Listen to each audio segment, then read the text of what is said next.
Okay, Sammy, it sounds like a few of these engines might have got wet on the ramp. There's a few of them down there sounding a bit of a misfire, so we'll see how they go. But out of one is the boat Trouble. I haven't seen Woodsy go down, but he's out of one. Out of two, Ball Terror, three, Hot Lemon, and four is Melody on the outside. It is the only capsule boat in there. It's the little one with the orange top on it. But didn't seem to enjoy the run this morning, Sammy, and I haven't confirmed with any of the crew. But as we mentioned earlier on, there's two pedals in an inboard traditionally, and you have a down plate and then you have your throttle. For some reason, I've got an idea that Melody runs a hydraulic trim, which is very much the same as Jag or the Formula One style boats. Okay, we'll know soon enough who suffered in the moisture. Thanks for being patient and bearing with us. We had to dry out a few crews, and I think they took the opportunity to give the divers something to eat and drink, which is... Yeah, I think Burnsy's computer system too got a bit of a watering down up there in the control tower. It's good you mentioned Burnsy. I mean, all sports survive with good people, and I was thinking about the other day, you know, for decades, this sport is held together by Glenn Burns. Yeah, he does a great job. The hierarchy have changed to some extent, come and gone, but there's been one constant there for powerboat racing in Australia, and that was Mr. Burns. So thanks, Burnsy, we appreciate it. He's threatened that this is his last year, but geez, I hope it's not, because he's had a great amount to put in to where the sport's gotten to. So thanks, Glenn. Yeah, it certainly has. Okay. The biggest problem with a lot of the cockpit boats, particularly the hydroplanes and the displacements, with this moisture in the air now, if the drivers got wet, is they're going to have a fog-up issue. So we'll just have to see who's overcome that. A lot of them have now got fans inside the boat to stop the windscreens fogging up. I just fogged up when we came back in before, so it's possible.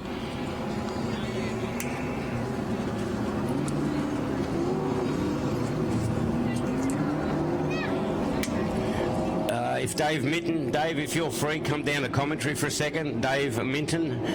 Alrighty, it's a good field of boat. It looks like Quiver's on the outside, Sammy. It just looks like a bigger boat, even though it's magnificent. But Quiver's not even in this race, so it can't be that one. No, all about set for a start. Trouble. Woody is not coming out of one. Melody is. So there's Quiver. Quiver's there, mate. So not on our list. Okay. I thought he was running Superstock earlier on, but he's obviously elected to go with the 5.2s. So they might be running two races in one here. But they go around. Quiver showed a clean set of wheels earlier on this morning. A beautifully turned out boat. There's three abreast as they come up the back straight. Let's see who enjoys it. The water's pretty quick over the other side. It's Quiver on the outside, and I tend to think, is that Trouble? Adam Woods? Young Woodsy is in second. Then I think Ball Terror back behind him in third placing. Melody's still getting out of the water there at the moment, so just haven't fixed the problem there. And Hot Lemon, but with a Quiver the outside. And Trouble, side by side sort of. Yeah, Woodsy's been around for a while. Like I said, he's come through from juniors, and he's been in this boat, his dad's boat, for a few years now, and they've stayed there and they've done a good job. Like I said, the boat on the inside there, Adam Woods in the boat Trouble. He gets a lot of air that time as he got the power down, but his name's on the Waggett Trophy a couple of times, so he's certainly been around and a force to reckon with. Yeah, certainly knows how to pedal, does Woodsy up the top part of the circuit. Leading boy, he gets up alongside Quiver once again. So around they come, look at that. Great judgment by the two of them. Give plenty of room. Not a shoot down the front straight away.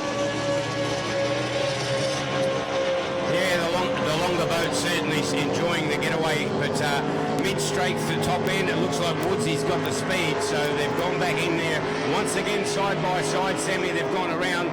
We shouldn't be too far away from seeing a flag, but right now it's Quiver on the outside, Woodsy on the inside.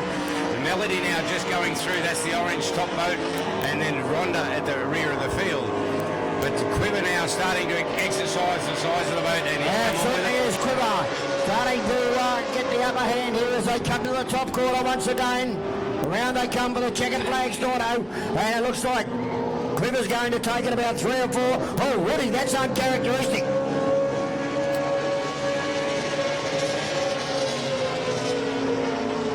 Yeah, he jumped pretty tight out of that corner there, which left squeezed Woody a bit, but it made him work harder on the plate. Well, the water conditions settle down a bit now as the rain seems to have gone from this point of time.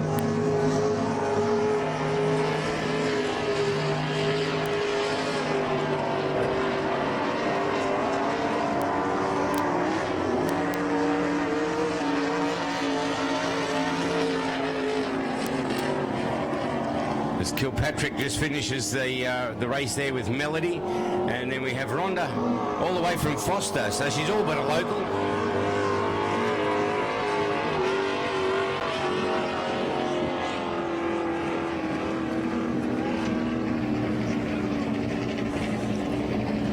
Okay, on my program, Sammy, in race 16 is the Hyper Fives, and we should be looking for Cookie, Impatient, Phoenix and Untamed Lady once again.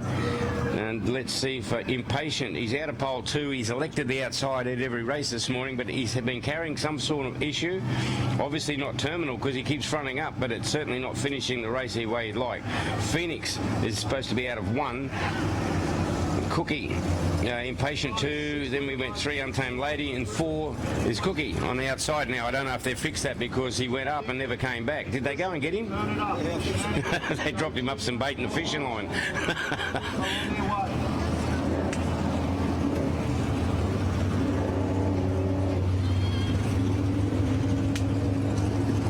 There's no dugouts on the ramp at the moment, so it must be that we are waiting on those aeroplanes at the far end to be craned in. Cookie's about the only one up there that launches off the trail. The rest of them are all lifted in by crane.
Okay, that's Untamed Lady, I think it is, Sammy, is it? I think it may be. Untamed Lady out of pole 3, that's already left the beach. Then the Phoenix had a good run today. Can it keep going? I mean, it seems to be so reliable, these two boats, and I don't want to put the Mozzers on them. And the one boat that has had a problem that we've seen is, well, there's Cookie. It's not shooting anything at the moment, so that might be good. And the other boat we're waiting on now is Impatient. Impatient, the boat of Paul Vella, multiple winner of the Bridge to Bridge, the longest one-way boat race in the world from Brooklyn to Windsor, and he's one of the two pairing. It's him and Rick Howard, and between them it's their river. Yeah, well, did you see Impatient go up, Stordo? No, haven't seen Paul leave the ramp area. He's out. He's out. Mary, even if he wasn't, well, Mary said he is, and that's it. He's out now. She calls the shots. Look at you. On you, Mary. We're saying this with all due respects, Mary. But, yeah, no, he's out. So, unfortunately, that was some form of terminal issue that they haven't been able to resolve for today. So we've got Beefers out, which young Howard was supposed to be running Beefer today, and they had an issue yesterday, and we're working around one of those bits inside the inboards, I don't know, the rollers or rockers or something. Anyway, so Beefer's out, and looks like Impatient's out. So we've got Untamed Lady, Phoenix, and Cookie.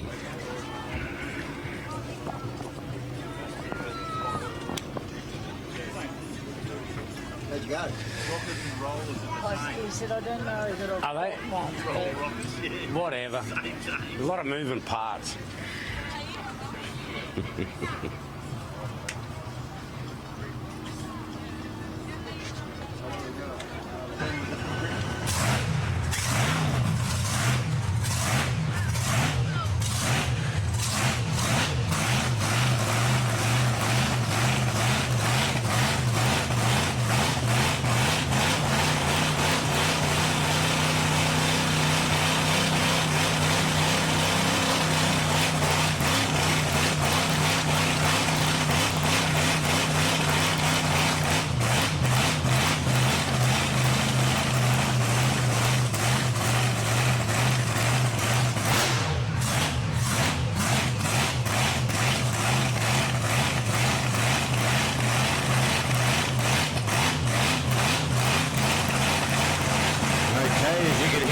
Right behind us now, warming up.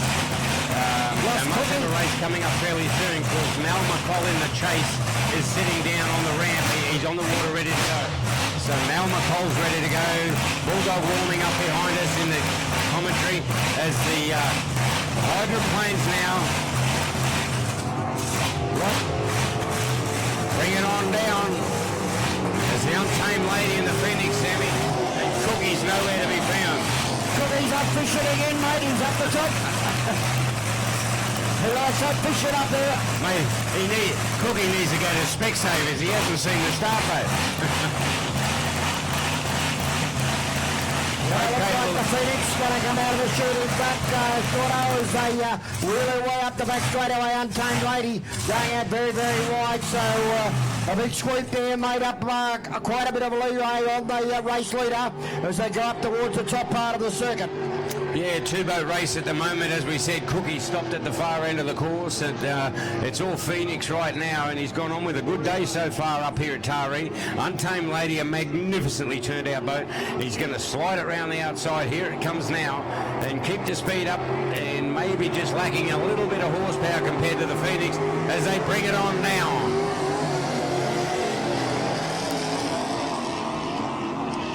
Yeah, well, side by side, but wide apart as they go down to the bridge corner once again.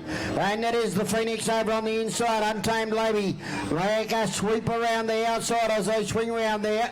Up the back straight away they go once again. And so the Phoenix doing it pretty well at the moment. Out in front, Untamed Lady is going to be out very, very wide again in this wash there of this race leader.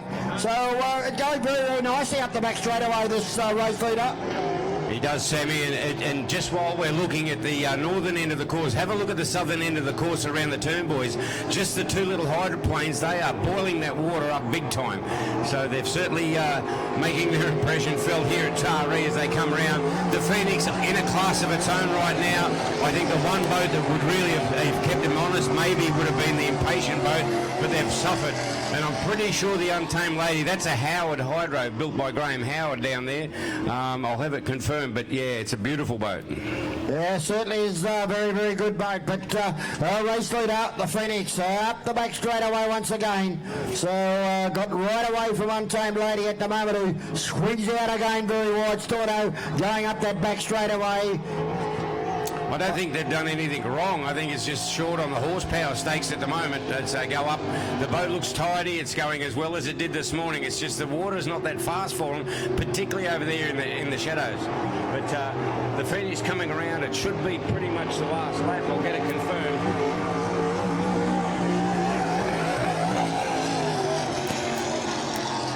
There you go. That's 2 out of 3. I think he got two firsts and a second so far today. So very consistent running. As Untamed Lady tiptoes across the start-finish line. And we've gone from a field of, well, we did have a field of about 6 of these, and we're down to 2. So hopefully, wherever Cookie is, I hope he's got a fishing line up there. He's way up on the northern end of the river. Hopefully they sort it out. It sounded all right when he went up, but it just didn't come back with them. And Impatient, of course, Paul Vella. Let's hope they can sort that boat out as well. Okay, well, as I said, Mal McCall in the chase is sitting on the water down below us. We've heard the Bulldog boat behind us warm up, so he's right. And it looks like Mikey Johnson is about to come in as well, so this could be a mixed bag of fruit, this one. We'll get it confirmed for you.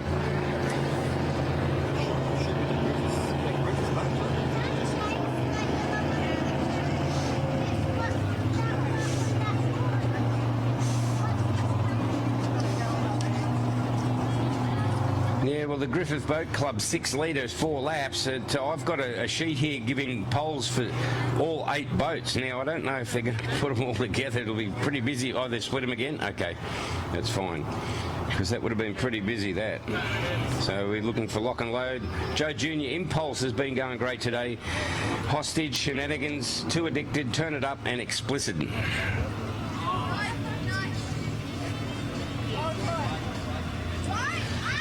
I'm only thinking that maybe Mal McCall's sitting down on the water at the moment because he wants to do 1 lap to test something because there's no other blowing boats about. So he may be looking for a bit of a test as Cookie's driving back under his own power, so that's good news for them.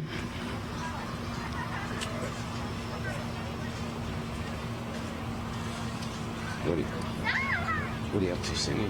Where's our sponsors?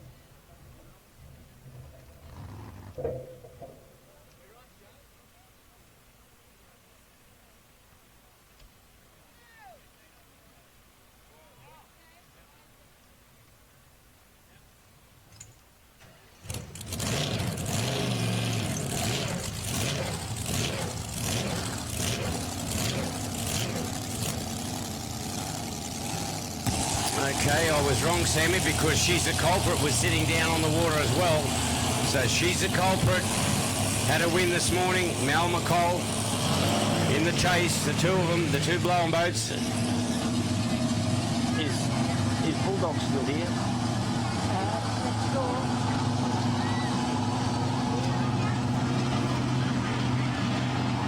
Okay, Bulldog's still in the pits. So, yeah, we don't know what this is. A heat for the Eastway, is that right? Yeah, we're not in this heat. Okay, Bulldog's not in this heat. So there's 2 boats. It's a heat for the Eastway. Now, don't forget we mentioned, Sammy, positions are important, but more importantly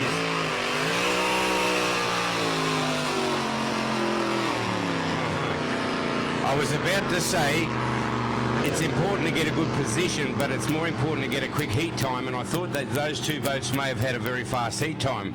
Well, I think Wayne Smith's got a whole different can of fish on that one because this hydroplane's going to really boil it up for him. These guys will probably get a lap, maybe a lap and a half of pretty decent water before the big GP starts to roll up the boys. Then you'll see some excitement. These 2 blowing boats, they're going to have to work pretty hard in some boiling water down, particularly at the bridge end turn. That seems to be today where all the rough water is coming from. With the tide running out, the washers are going to come back into it. Okay, so hopefully they've got Wayne Smith's gear all sorted.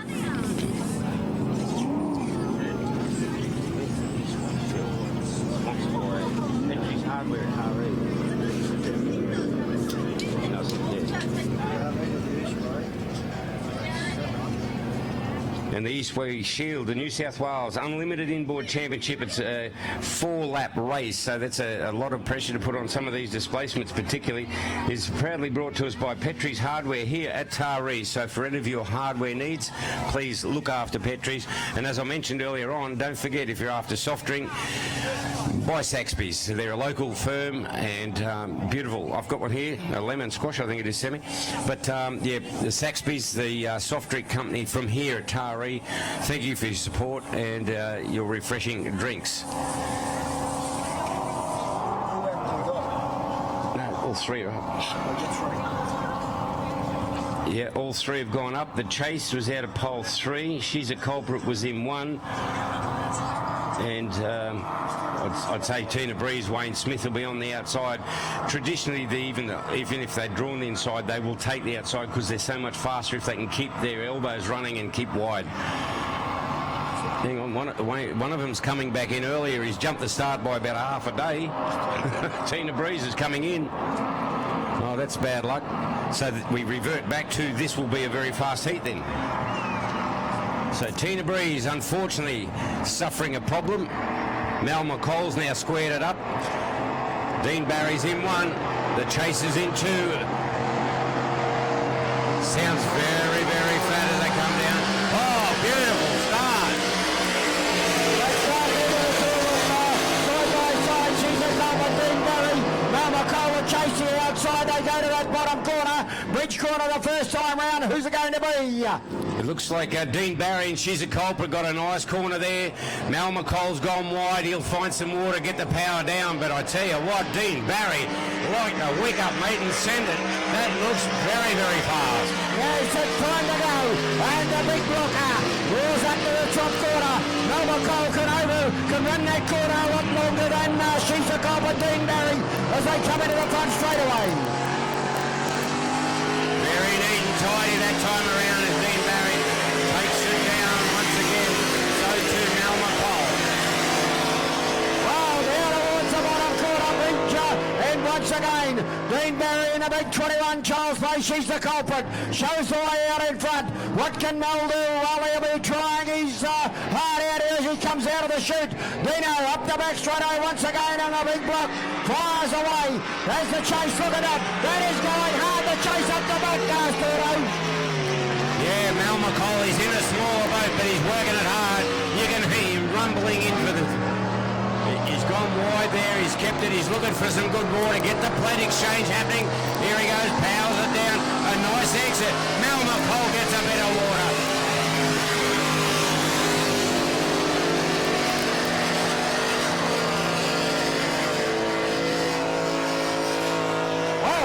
I thought it was smoking there for a while out of the chute at the back end of the circuit, the chase, but let's keep an eye on it. He is still chasing. She's the culprit up the back straight away. Out of the chute he goes once again. And Dino fires the wing up, Storno up the back straight to the top corner for what will I think be a yellow flag, one to go. Yeah, it must be said, Sammy, this is hard on these boats. Normally they do maximum 3 laps. This is a 4-lap race on a long course. They are really working these boats now. And so Dean Barry lines it up, sends it back down once again.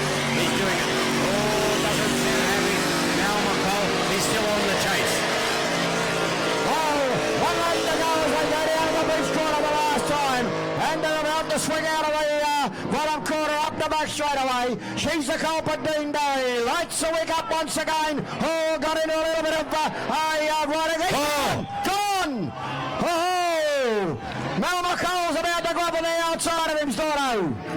Oh, it's a hard race, 4 laps as he brings it down. The cockpit's open. Mal McCall, he was on the chase and he's now in the chase and he'll take this one for points. And, well, you got to feel for Dean Barry, 4 laps. Man, it's a long haul for these boats. Put your hands together for Mal. He's going to clean up what's left of this race as he brings it on down. Well, he had a brilliant run here last year, Mal McCall. He won everything, Storno. Is it going to repeat? It's funny, during that race, Sammy, I mentioned that it's very unusual that these blow-on displacements get a 4-lap race. They're normally 3-lappers. Now, if you wound the clock back 1 lap, Barry would have won that. But the 4 laps really takes it up to him. It's a long haul, and it is a long straight. So, yeah, hopefully it's a repairable. Hopefully it's just a blower belt or something simple like that. Maybe a popper plate. What do they call those things? What do they call that, Sam? A burst plate, yeah. That's it? A burst plate. There's a lot of moving parts in these things. Anyway. Go on, Storno. You're an idiot. I'm an idiot now. Good on you. Thanks, Shane. I appreciate that. Good to have support. What did he say it was? Hey? He didn't say, Shane. He wasn't. Shane's opinion is basically I'm an idiot. But it's either a burst plate or a blower belt. It stopped pretty quick, so we'll get it confirmed. Maybe one of the cameras can pick it up whether he's still got a blower belt on the engine. But Mal will be happy, albeit that he'll be disappointed that he was actually in the chase rather than up front the whole way. But we're used to seeing it, as you said, really setting the standard.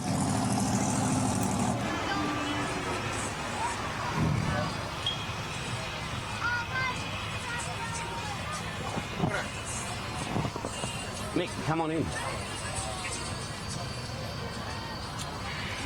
Come on.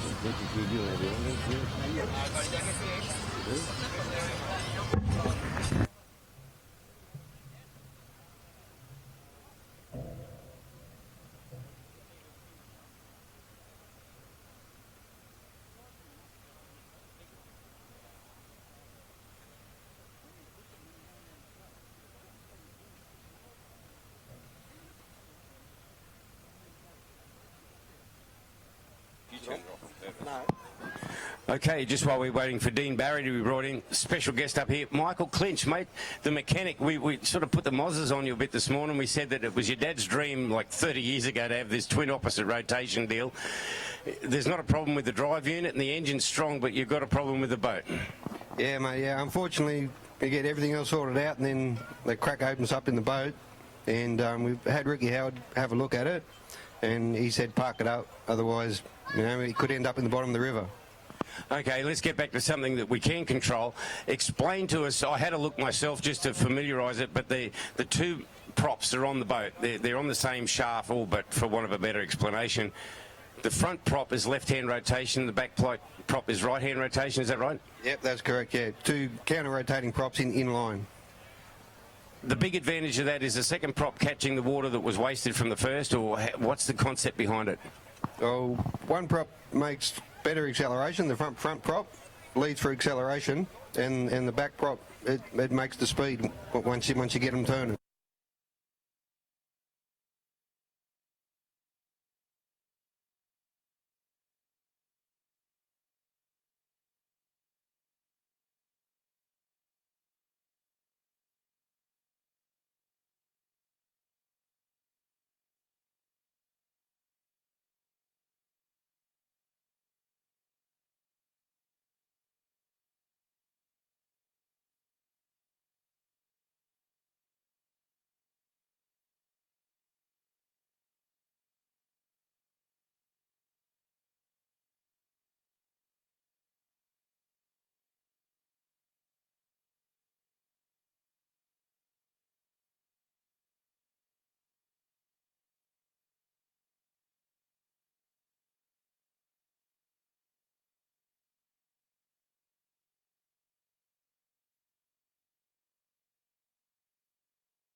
The boat landed right over and didn't feel right.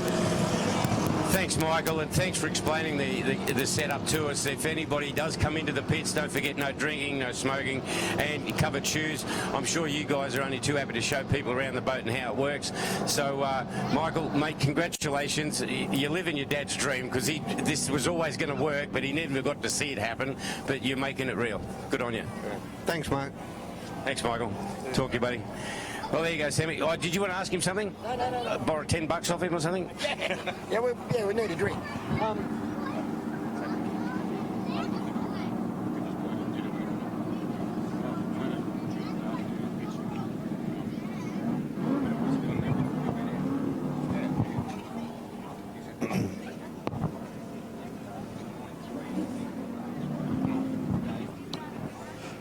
Well, in my estimation, we had 2 heats of 4, but now looks like we've got, I think, 6 boats out on the water.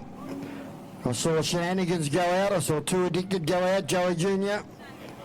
So just have to wait and see who comes down when they drop the flag. But this should be race number 17, the Griffith Boat Club. 6 litre, 4 laps.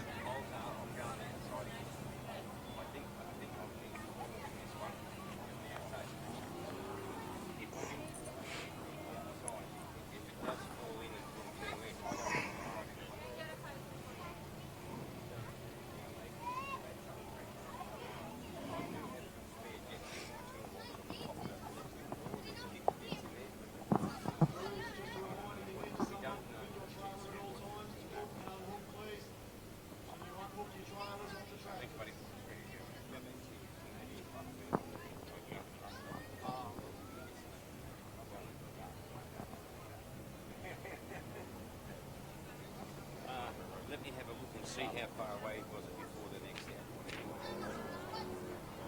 That's We're up to 17 now. 17A and 17B. Well, it looks like they're all together. Oh, really?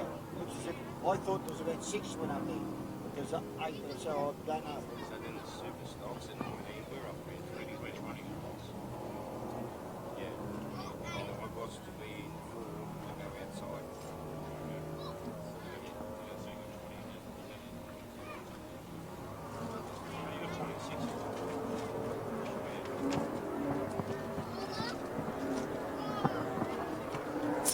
Okay, well, we've got 2, 4, 6 boats from the look of it.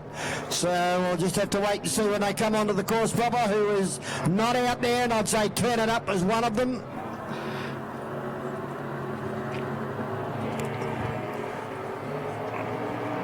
So about to go. It's 20 and 26. Ready to go, Storno.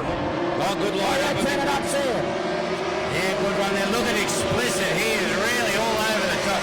And Hostage is showing some great speed down the front straightaway. But I tell you what, Explicit was making his company felt as he went over to Mikey Johnson there in the beautiful boat on the inside. How they come around, Mikey Johnson. He's not on his own. Explicit right beside him. Yeah, side by side, up the chute, up the back straight away, and Explicit over on the outside, Mikey Johnson the inside. There's nothing between them as they wheel up the top corner. Shenanigans going up into third place, and then Turn It Up. Connor's over on the inside. They're clear of Hostage and further back in the field. Joey Jr.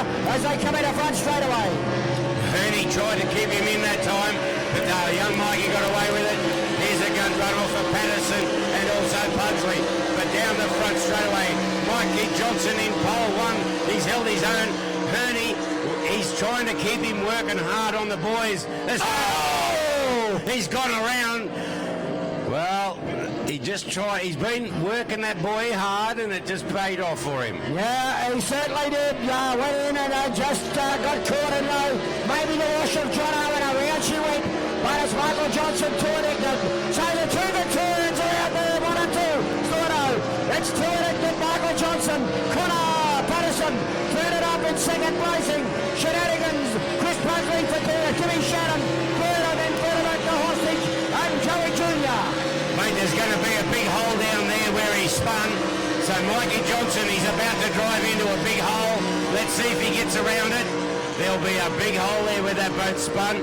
Oh, Patterson's done a good job. He's made some boat lengths, that young man. Oh, he got it on the right gunnel. Up the back straight away to Connor. But go, boy, go. Up towards the top corner. And we're ready for a yellow flag, Storno, which will give it 1 to go.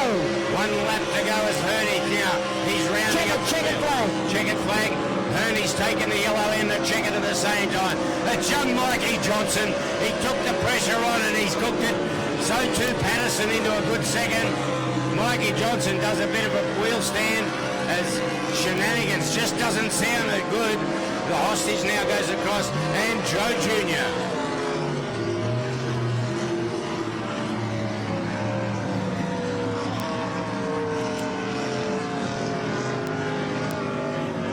Okay, well, here comes Herney now in the Explicit boat. Had a good race there for some time. Young Junior Johnson is yip-yarring and wheel standing and waving the roof. He's pretty excited, this young kid. It was a good race. He hasn't given. He's still going. Well, I think he's one happy chappy, mate. 12 months ago, 2 weeks ago, was the debut of this boat tour Dickon at Lake Mawala, and well, a fortnight ago, he and Shenanigans had the race of their lives, I reckon. Yeah, on well, Lake Mawala, brilliant. There's a saying that I always relate to with boat race. It was money well spent. Oh. You can spend as much money on something that's not real good. Yeah. But this is money well spent. The young kid, like I said, you'd swear he works at McDonald's checkout or something. He's only a good young kid. But he can drive a boat. The pressure. I mean, Herney's an experienced campaigner. He is very, very good. Herney was leaning on him out of this lead out and boxing him in. And the kid just said, all right, I'll play with you. And it all worked for him. Herney tried too hard down there, looped it. And there you go. Alrighty, well that was a good run off by young Junior, I call him.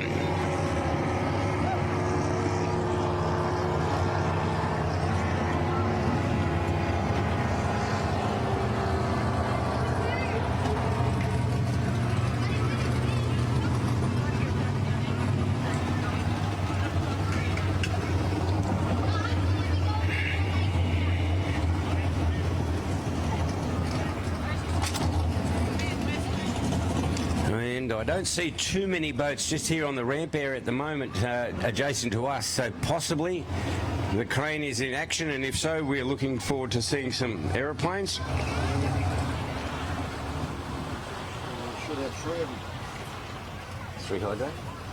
60, Mathematics, Desperado, and Bulldog. Okay.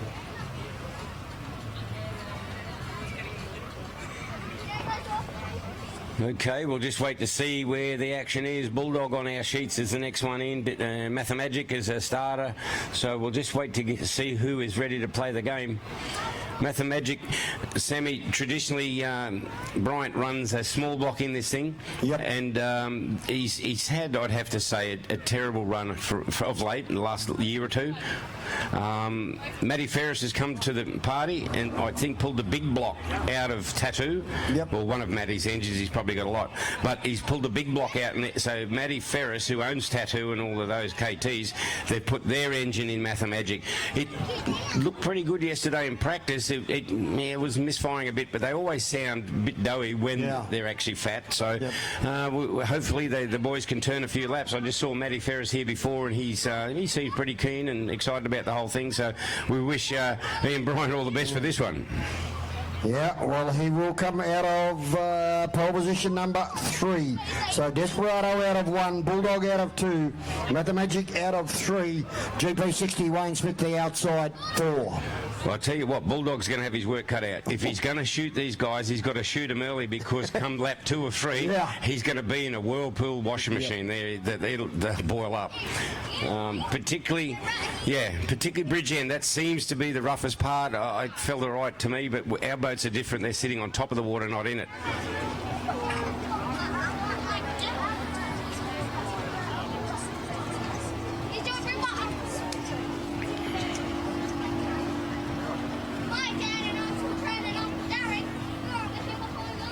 And just mention the Unlimited Outboards. They're proudly this weekend brought to us by Manning River Marine. So for any of your marine accessories or parts or engines, boats or any of that gear, Cookie might be going up there to buy some fishing gear. Has he come back? Yeah, he's back. He drove back, and one of the spectators here said he forgot his bait. They're very unforgiving. Anyway, so Manning River Marine, for all of your marine needs, please look after the people who look after the sport. We appreciate their support here, of course. And there's so many great sponsors they do have here. And I've mentioned McDonald's a couple of times, and they have actually, of course, been sponsoring the junior demonstration races. So thanks, McDonald's, for that.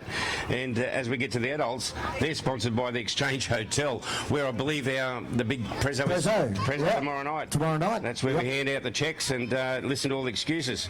Kennard's Hire at Taree, thank you so much, Kennard's. I know that they're a major campaigner here with all of the gear that's required, so thank you to Kennard's.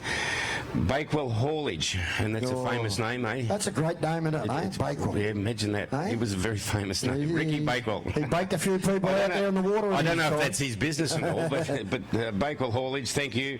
Tari Truck Centre, thank you for your support. They're just a few of the sponsors, and we'll cover the rest as the weekend goes on. But the sport can't happen, firstly and foremost, without the volunteers, the tractor drivers, Sammy. They're doing an awesome job up in there. They haven't run over anybody yet.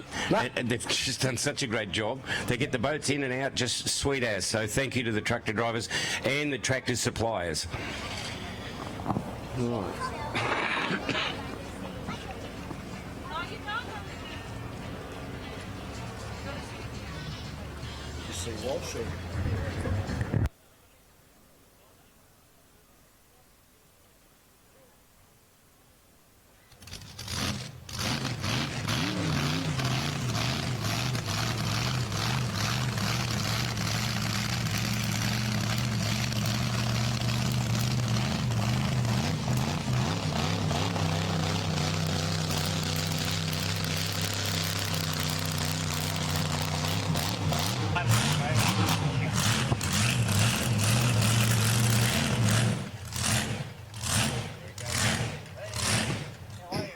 It sounds like Bulldog firing up, but here I've got a 6-litre driver, Steve Scott from down Mexican way, mate. They called us Mexicans here, but Aquamagic had a bit of practice yesterday. Got some problems?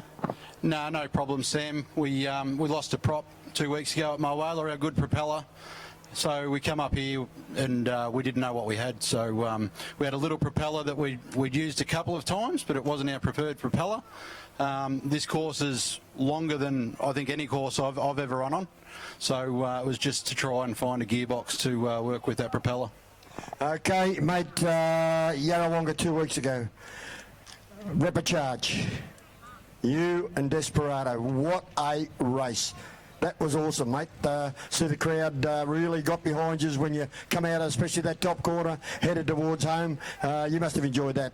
Yeah, fantastic race. I mean, Liam and the Desperado crew do a fantastic job. They've still got it over us, but we had the inside line, got a good start, and you know, inside line is a huge advantage. And yeah, it's great to be side by side with Liam. As with Pugs in that last race down the front straight, it was a drag race down the front. I knew I was at it at the first corner, but yeah, the first straight was good anyway. Okay, you have a lot to do with, of course, the Formula Future and the juniors around the country. Mate, to get, what, 25 at Yarrawonga, and I don't know how many we've got here, you know, it must be upwards of around 16.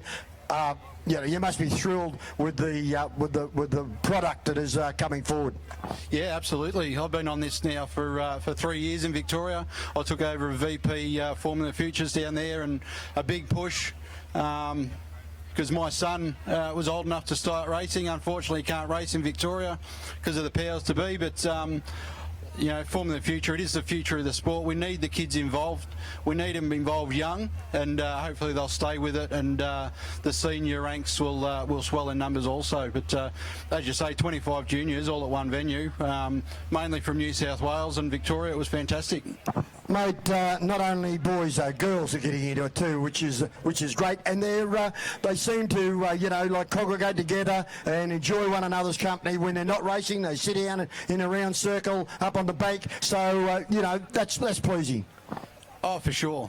I mean, it's a family weekend away. It gets the kids off their screens. It gets them out in the open. It teaches them a little bit about mechanics with the boats. And as you say, they get on fantastic. It's not only the boys, it's the girls. Your granddaughter Kelsey, Australian champion, Victorian champion. I believe she's just turned 16. She's got a senior boat, so she's stepping up after this season. But you know, we've got some new girls coming in for next year. I think Mikey Johnson's younger sister's going to have a go. We've got the two daughters of Kim Bull, the Victorian president. They race. We've got the daughter of Stewie Jackson, who races the F1 boat. She races, so yeah, plenty of scope there for the girls to get involved. It certainly is, and so folks, if you're thinking about a family-orientated sport like juniors, because they're all involved, mum and dad, brothers, sisters, they all get involved. Steve, and they just have the way they talk, and you listen to them, they're just so happy to be doing it. Yeah, for sure, and the focus from the kids is what I find to be amazing. I mean, they're here, they're so thrilled to have a race boat and to be able to compete with their idols. They're just great to deal with. And rain coming in again, but that conception that we had, I think Kels had a run in her boat, and then I think Thomas, the Mojo guy, that was unbelievable to get the kids, that are just coming into the sport and have idols, to get the seniors in jump in their boat was a great concept. Oh, for sure. That's something I think the Victorian Outboard Club do at Lake Charm. I'm not familiar with what the rules are, but yeah, the kids partner up with a senior driver. The kids go out and have a race, and the senior drivers go out and have a race, and yeah, it's just a great way to keep everybody interested. It certainly is. Mate, thanks for talking to us. Certainly hope that for tomorrow you've still got some more racing to go. Hopefully everything goes all right for you. Yeah, the boat's going fantastic. I mean, Peter Stevens, Benny Fox, their engine just keeps going. We know we haven't got the most horsepower, but we also know that we do keep doing laps, so hopefully we'll pick something up by the end of the weekend. Well done, Steve Scott there, Aqua Magic, and of course there's Peter Stevens down there. He wants a bit more, mate, a bit more power out of it, Okay, he's nodding his head, mate, so you might get that coming up, but still no, rain is starting to fall again, mate, so hopefully it's not the drought breaker has slipped. Yeah. I'm going to keep taking the boat out of the shed at home. Maybe it'll rain out there. It'd be nice. You'll have to change your stone now. Mate, Peter Stevens, he'll give you some money for a new engine. He's made of money. All righty. What do we got? We got Bulldog down here, all warmed up. There's a few boats there, so we'll just wait to see who makes the first move. The crane is inverted back over to the boat, so I think we had a couple of aeroplanes in this one. Yeah, we've got Mathemagic in the water. We've got Desperado in the water. Mathemagic, I think Ian Bryant. He's Ian local, Bryant. Is he not Taree? Is Mathemagic from Taree? I think. Oh, well, Ian's from here, yeah. He seems to be always up here, so Yeah. he must be living here. Yep. Okay. Just saw that. Just going in. GP60 is just going in now. Thanks, Joe. So, yeah, we do have a couple of aeroplanes, and as we said, Bulldog is going to have probably a lap and a half grace before he's going to really work out the hard yards. Yeah. I hope he's well strapped in, because once he hits those, he'll go, what the heck have I got into? Jamie, so the 363 boats on the water.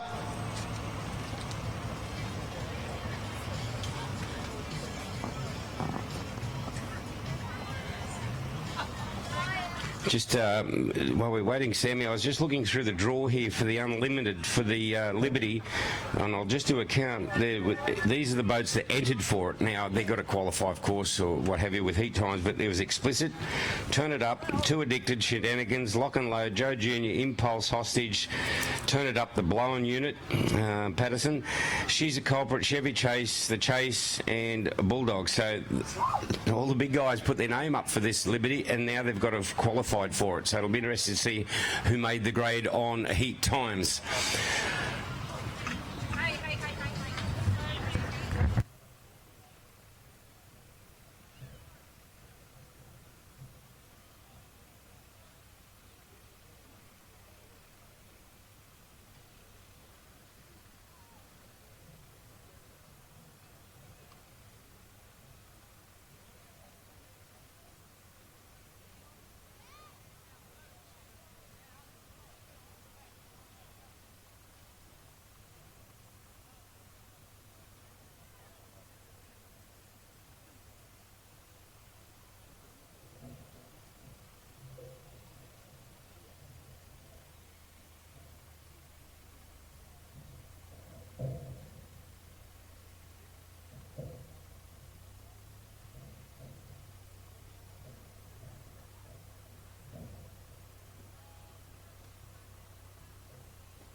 Okay, Sammy, they've just shut the roof hatch on GP60, and for those that aren't aware, the Grand Prix hydroplanes, Sammy, they've got two hatches. They've got the one that they traditionally get in and out of, but if the boat was to invert, they've actually got an escape hatch through the floor, which is... Yeah, well, if it goes over and it's upside down... Because they don't actually ride it. They stay upside down like a party barge that time.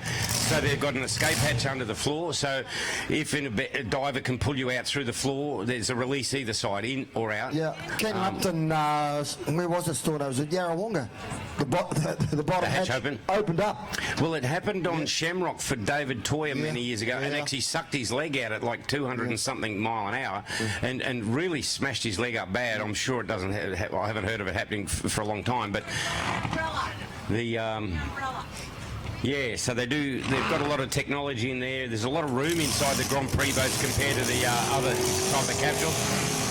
Jamie McClutchan, mate, Jamie Bulldog, we wish you all the best, because man, oh man, it's going to be game on. Mathemagic is the big purple boat as it goes out. For those who followed the sport for a long time, Big Chief was the name of this boat. It was a Burton boat, came from New Zealand, won the EC Griffith Cup with Greg Holland driving it. So the purple boat now, Mathemagic, years ago was called Big Chief. Yep, and before that? I don't know. Thumper Pumper. Oh, was that Thumper? Yep. Okay. So, and it is a sister boat to the Boss Mobile to the boat. Boss. The Boss Yep. over in New Zealand. Yep, Peter Knight's boat. So a beautiful boat, a magnificent boat. As Big Chief when Burton ran it. Greg Holland, whose son is now driving Desperado. Greg Holland won the Griffith Cup in this boat. In New Zealand. Yep, over at Carapiro, I think it was. Yep. For Ronnie Burton. Yeah, so the boat's had a bit of a history to it, and as we said, for many years it campaigned successfully under Burton and what have you with the big block. Ian Bryant put a small block in there and really has been chasing the tail a bit, because it's a big boat to push around with a little block. And this weekend they've put Matty Ferris's big unit in, 410 or whatever they call those things. A lot of spark plugs and all that stuff. And yeah, so far it looks strong. It looked all right at practice yesterday. Sounded a little bit cranky, but they normally are. When they're actually not flat out, they're fairly fat. But as they crank them wide open, they automatically lean out, and that's when they sound sweet. Yeah, well, Peter Knight Senior built two of these boats. He built the Boss, and of course he built Thumper Pumper. So Baker from the United States of America campaigned it in New Zealand, I think for 12 months, maybe 2 seasons, and then of course Ron Burton bought it and brought it out to Australia. So well, I nearly got the Boss. I had the Boss offered to me when we were in New Zealand, and I said, "Oh, look, thanks, Pete, but there's too many moving parts. I don't understand them."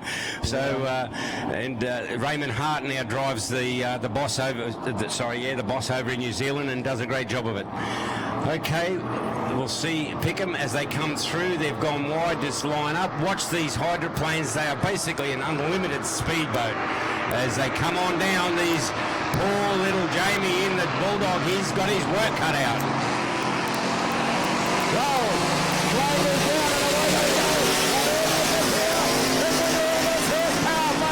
As they run down to the bench corner, Storno, the two big monsters are out wide. They've got to take the big road home. Man, Bulldog's going to get pushed wide here because the hydroplane slid as they traditionally would. So Jamie in the Bulldog, he's right in the thick of the action there. Somebody had his fire put out. Where's Bulldog? He's right in the tail. He's giving it a go. Oh, Desperado! William Holland got the rock and roll music on there, Pete Doyle. It was the big, wide and handsome out of the chute as they come in the front straight away. Well, they'll come through, 1 down and 3 to go, Storno. Wow, really sounds fantastic. That's Bulldog now. He's about to get the rough water. Bulldog, he's about to fall into some big holes. Watch him as he goes down there. The hydroplanes have autographed the corner. Well, I think he backed it right off, I think. Mathemagic going past, but it doesn't sound good. No, get out of the road.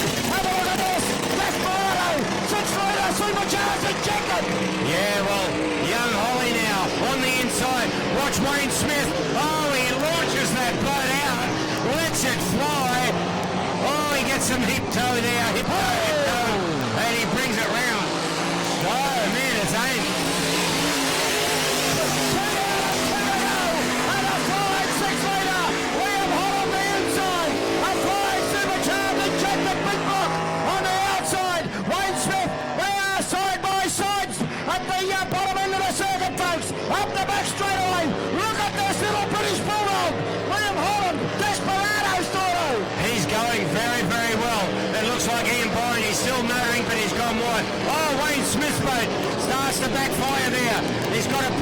makes a fin up.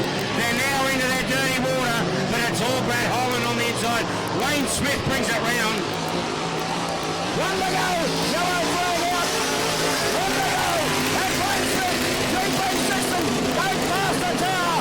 It's all about 4 now. Yeah, you can see which cylinder's not working. He's pumping raw fuel straight out of the header.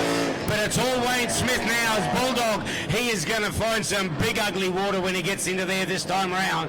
Oh, look at that. He disappears out of sight. That's a big hole. He doesn't want to get up on the inside of them boys, because that's where the big holes will be. And he buttoned the power right off here. So it's not out of the chute. Wayne Smith's not sounding that good either. I tell you, he's not sounding that good. Is he going to make it to the finish? It's not sounding very happy at all.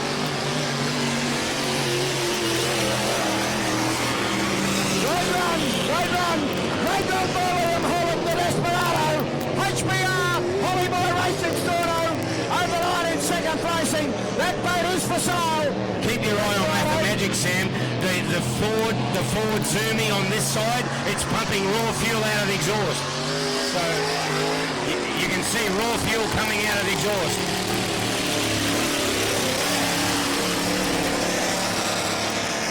Well,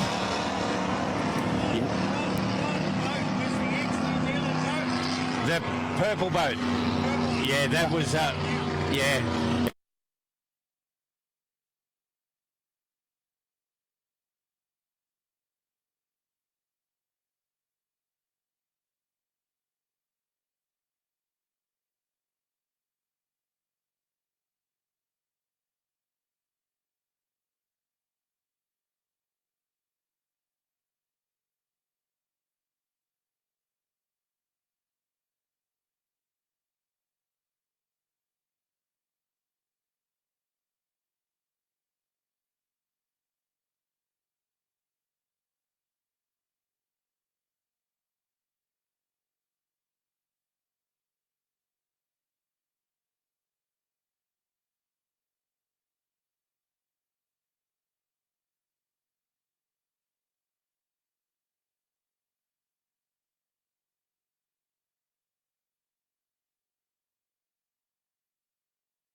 And if you're lucky to be in the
I think I'm in the next one.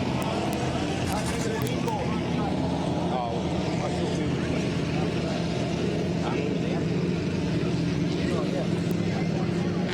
I'll wait and see. I'm going to just give it a run. I've elected outside pole just to see if they fix the problem. I'm not going to stuff around. There he comes down. Are we on? You want me to drive it? I'll drive it. You stay here.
away they go. Marine Line out of 1, Quiver out of 2, Nutcase out of 3, Friction 4, Juggernaut 5, Disturbed right over on the outside out of 6 as they wheel around that corner, head up the back straightaway the first time round. Marine Line, the blue boat, starting to assert a bit of authority to get away. Nicely clear as they wheel up the back, Quiver over on the outside, so they've got away then from the rest of the field now. They'll be headed by Nutcase as they wheel up towards that top part around that top corner in the front straightaway. It is Marine Line that shows the way out in front. Quiver in second placing. Third placing, that is Nutcase as they go through. Then Friction further back in the field. Sweeping further back in the field at the head of the others. And back behind them then is Disturbed as they wheel their way through. So our race leader up the back straightaway once again, and it is still Marine Line. Got the boat out of the water, hood jumped that high sky as it wheels its way down the back straightaway. Quiver in second placing in hot pursuit. They've got away from Nutcase further back in the field. Back behind them is Friction, then further back to the Juggernaut, and over on the inside and Disturbed the outside as Marine Line got in a bit of trouble out of the chute. Quiver's got a bit closer to him as they wheel through. 2 down and 2 to go in the final of the New South Wales Council Superstock 105 class. So it's a racing 2 at the moment, folks. Down to the beach corner for the third time. Our race leader over on the outside, Marine Line. On the inside is Quiver. He is starting to slowly but surely put a bit on. Disturbed's in trouble. It's backfiring badly as they go through there, and it's out of it. So our race leader, Marine Line, up the back straightaway. Got a lap and a quarter left to go. Nutcase clearly in third now. Then followed Friction further back in the field, Juggernaut, and unfortunately Disturbed is out. So yellow flag is out the way. 1 lap to go. And the race leader, Marine Line, shows the way out in front as they wheel down towards the bottom corner once again for the last time. Quiver over on the inside, trying hard, inch by inch. He's starting to get to Marine Line as they go to the bottom corner. It's Marine Line out by 2 boat lengths to the good of Quiver, who hooks to the outside this time round. Up the back straightaway though, and we've got Quiver who has gone past Marine Line, who went wide, and Quiver takes over to the top corner the last time. So he's about to hit the home, and at the business end of proceedings, the checkered flag is going to go out, and it's going to be Quiver in the final. Quiver's going to go to the line. A very, very good win. Second home, Marine Line. Third placing is going to go to Nutcase. Then we move back through the field to Friction back behind him in fourth. Fifth placing to Juggernaut with a 180.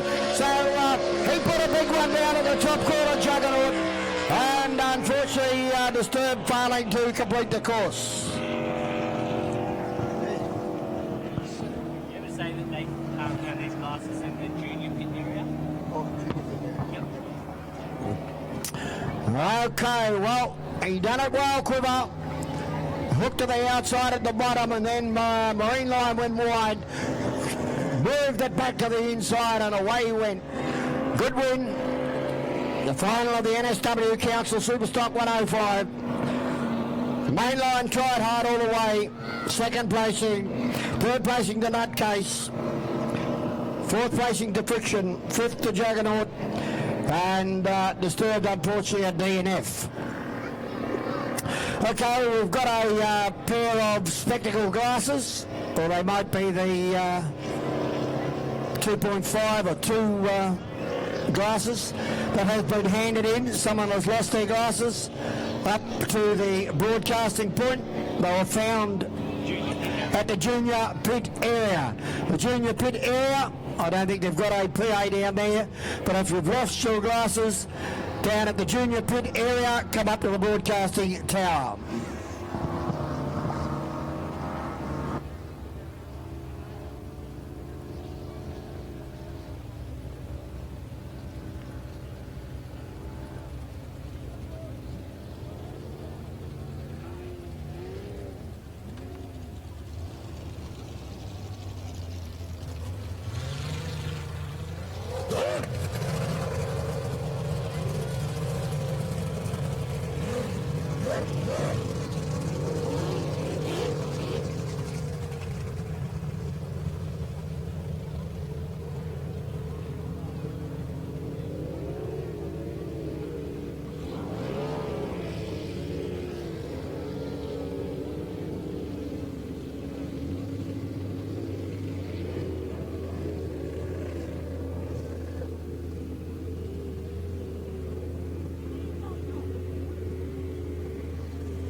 Okay, unlimited outboards coming out of 117 Motorsport. Coming out of 2 GBR, coming out of 3 Octane Racing, coming out of 4 Drought Breaker, coming out of 5 Blue Water Trailers, coming out of 6 Speed and Leisure, but that's out. So we should have 5 boats, 117 Motorsport 1, GBR 2, Octane 3, Drought Breaker 4, Blue Water Trailers the outside 5.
Well, out in the unlimited outboard, Sammy, Kai Cornell, we saw him come unstuck at Windsor in the support race for the World Series down there only in January, and man, he went into the bridge end turn at Windsor there and the boat just did a war dance like you wouldn't believe. Totally wrote the boat off. This is a brand new outfit, first weekend out on the water, and it's going very, very well. It's built up there in Queensland and he's got the best mechanics apparently you can get, so yeah, it looks very sharp. Is that brand new composites boat.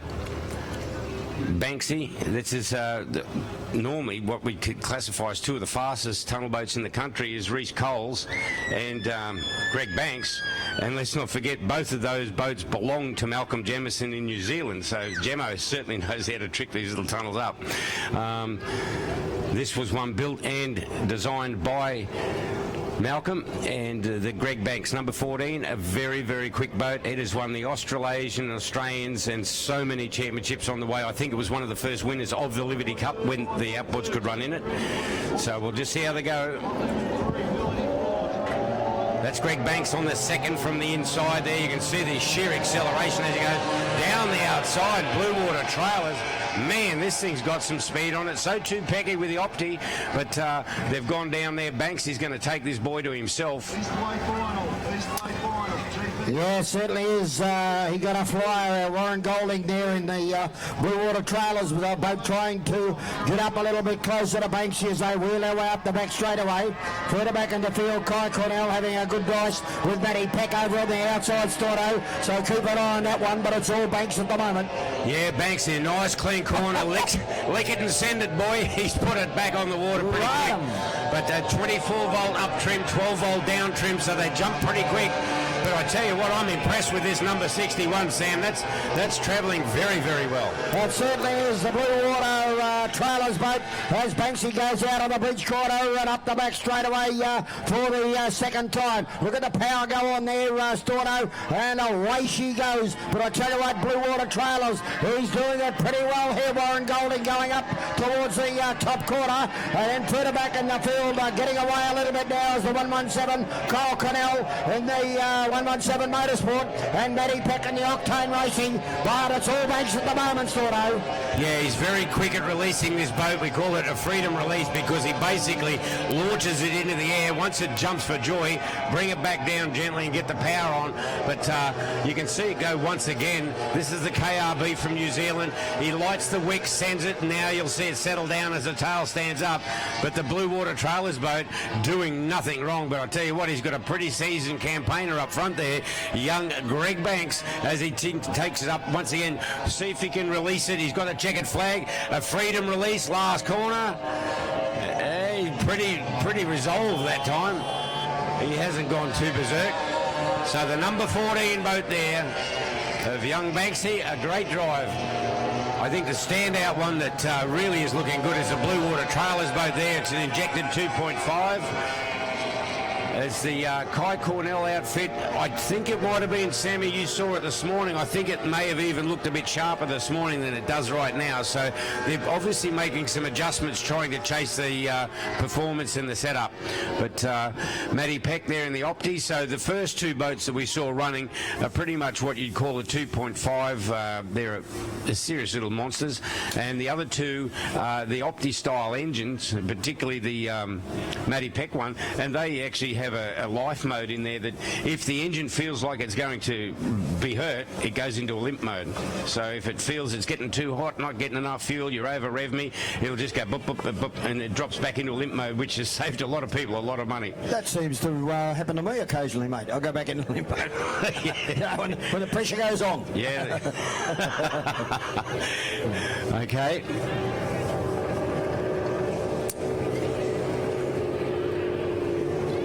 Well, water conditions again, getting pretty good or too good, Storno. A little bit of a ripple there, but yeah. It's if you look across the water for the general public, if you see that little dark patch, so there's X amount of air on the water here, but in that dark patch there's more air. So if you're racing at 200k an hour and you're in this water, you've got it trimmed up. As you get to that dark patch, you touch the button just to bring it down to shut the funnel down, and then as you're in there, bring it back up so it doesn't fall on its nose on the outside. But yeah, that's what you're watching from pretty much. You're looking ahead probably 30 or 40 metres, if not further, to see what the water's doing. If it's a dark patch, yeah, just be ready to touch it down as you get to it.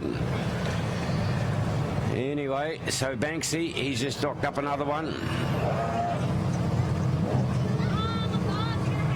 He'd certainly have to be a dark horse for the Unlimiteds tomorrow, the Stevenson. The Stevenson is an unlimited displacement traditionally for many years, but they've opened it up now to let the tunnel boats in. So the Unlimited Open tomorrow should be great. And then, of course, we have the Gold Cup in the afternoon, which is the best of the best. This afternoon, the big one this afternoon is the Liberty Cup, which is unlimited inboards.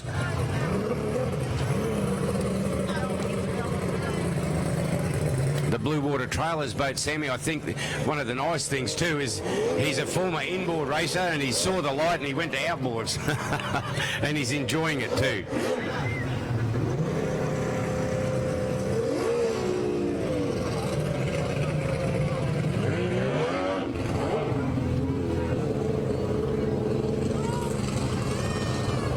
I do believe that Kay and Mick Marshall are here as well, Sammy, so I haven't seen Kay or Mick yet, but I know they're in the district, and for those who think, well, I think I've heard of that name, Kay Marshall is, and for many years was the only female Formula One driver that would just campaign around the world. She was definitely the best we had, and set the standard for a lot of the guys to go and chase, and then she's been running through Europe and Asia.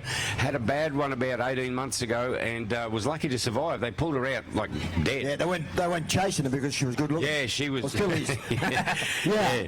She only just got out of that one with a life, and yeah, she's fit as, like, We saw her at Grafton, Storno, and she'd only just come back home, you know, and yeah, she said she was pretty sick and sore. She was leading the race too, so something went, was it the steering or the... We ran at Bundaberg last year, and I was lucky enough to have Mick and Kay in my corner, and it was so nice to have such experience there. And good girl, Kay, I hope you're enjoying the day wherever you are. She's probably up at the bar, but she wouldn't be drinking. Mick would be. And, of course, Sir Con Cunningham and his lovely lady Jackie's here this weekend as well. Had a couple of drinks with him last night. How you going, mate? Yeah, The Irishman. If you're Irish, come into the parlour. No, go to the bar. Con, he's a good bloke. He formerly, obviously, the owner of Shamrock and all those big boats. So good on you, Connie. It'll be good to catch up with you. They go to him for a lot of information, these GP drivers, Con Cunningham.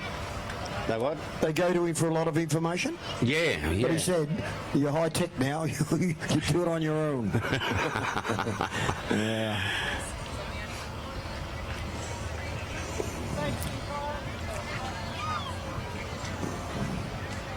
Again, just want to thank the tractor drivers, the divers, Zane's out there on the watercraft.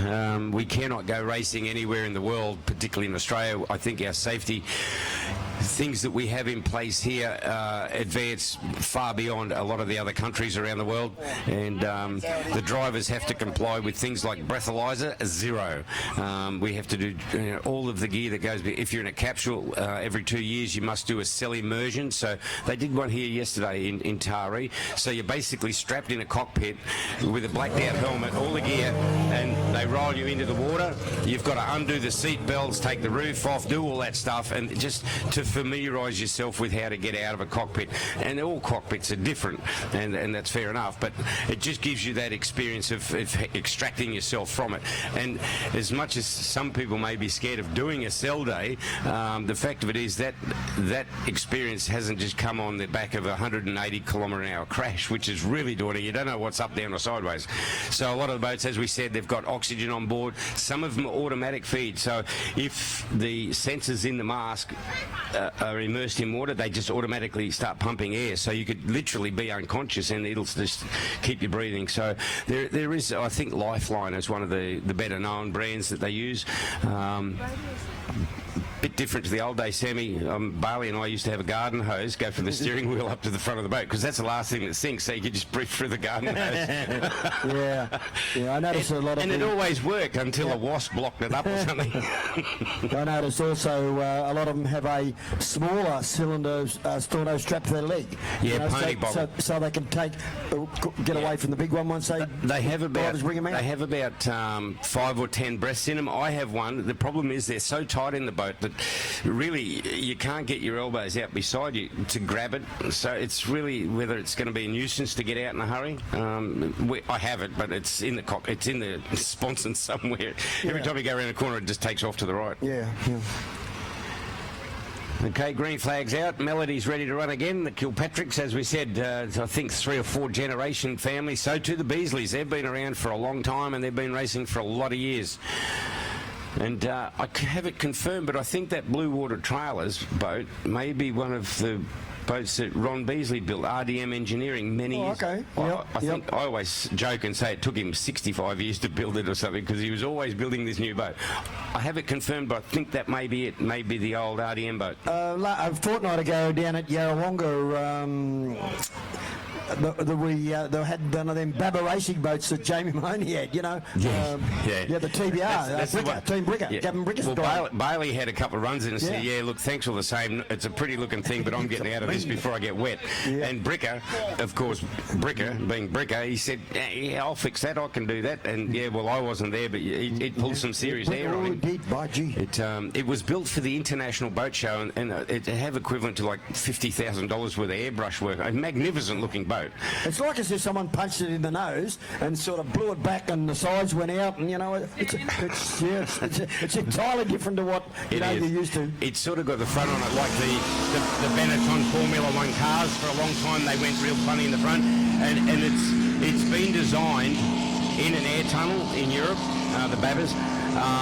But it's certainly not designed to have the horsepower that these guys are putting on them.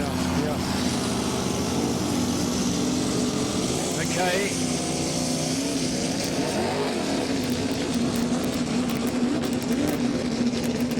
melody not sounding that happy as he goes out. Adam Woods now, as we mentioned earlier on, he formerly was a junior a lot of years ago now, but came through from what we called the juniors, now they're Formula Future. Woodsy just sitting up on the deck of the boat, gives it injectors a bit of a drink, sit back down and see if it starts up. It should with a bit of fuel. If they run alcohol, they normally only start on petrol and then the alcohol will take over. So most of the squirter bottles they give them have got just unleaded fuel in it, petrol. But then I don't know if this boat's running alcohol or pump fuel, but yeah, Woodsy's away. But as I said, when he was a junior, showed a lot of promise. He went over to South Africa. There was a number of the juniors went over to South Africa and strutted their stuff. They've come back, they've grown into the adult classes, and Woodsy's one guy that's really knows his way around a racetrack. He comes from down around Raymond Terrace area. But yeah, it'll be great to see him the day he steps into a cockpit boat.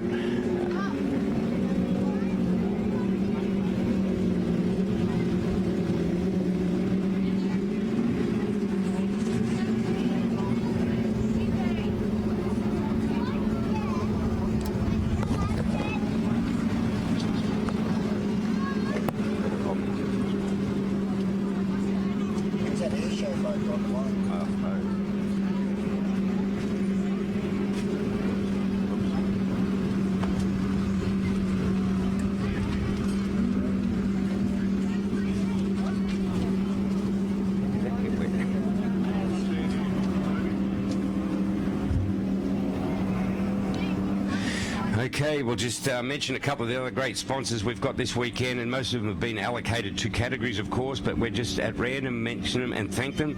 Another one, mate, Sammy, you'll agree with me here, a famous name, Marlin Mushrooms. I mean, Troy, Derek Marlin and all the boys. I think the boys, when I last spoke to Derek, the boys sacked him. I reckon he's holding the business back. Albeit that he handed over $1 billion empire to him. But anyway, Marlin Mushrooms, Derek and Troy and the boys, thank you very much for your support. It's great to have your name here as a sponsor list. Tari Radiators, if you're after a radiator up here in this beautiful area, Tari Radiators. Yeah, GP1, I see him putting Tari Radiators on the side of it yesterday. So must have got a sponsorship deal. Yeah, okay. Good on you, Harris. No radiator in GP1. MSC Electrical Services, thanks for your support. Thomas Scaffolding, they've, in a matter of one day, set up this whole grand thing we've got happening here, so we thank you for that. And Sammy, another good lineup of boats here. They seem to be mixing them up a bit today, so Hot Lemon I didn't see go out. Oh yes, there it is, a little yellow boat. So they come on down.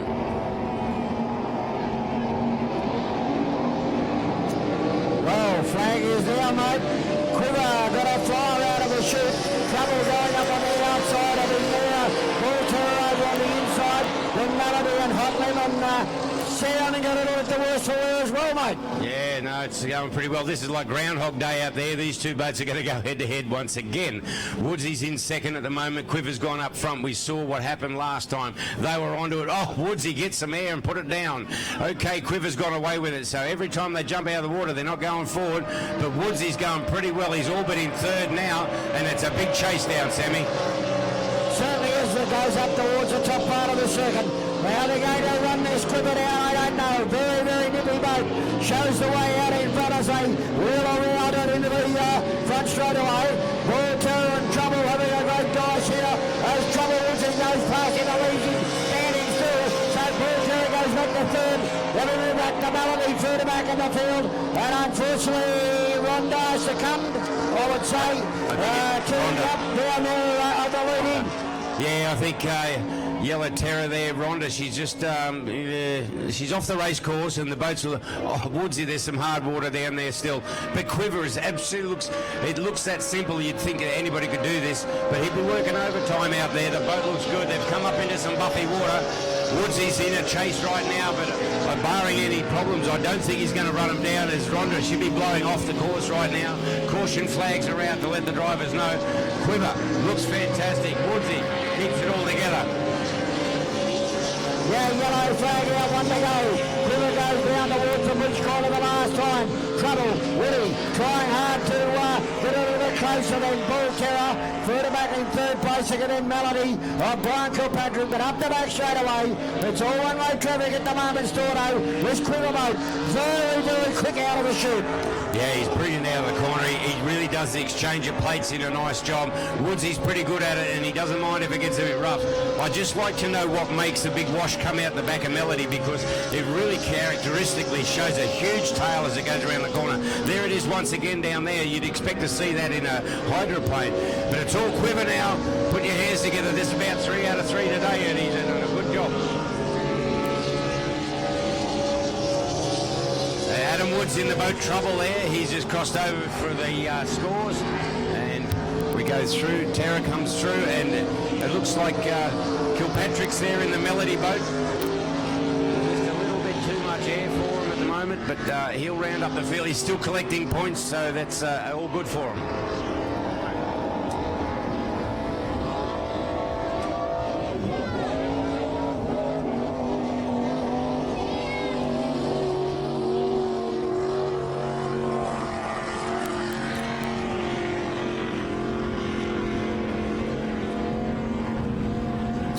Don't forget, if you love this area up here and you're only visiting, you could buy a place up here, maybe an investment opportunity. It might work if Labor don't get in.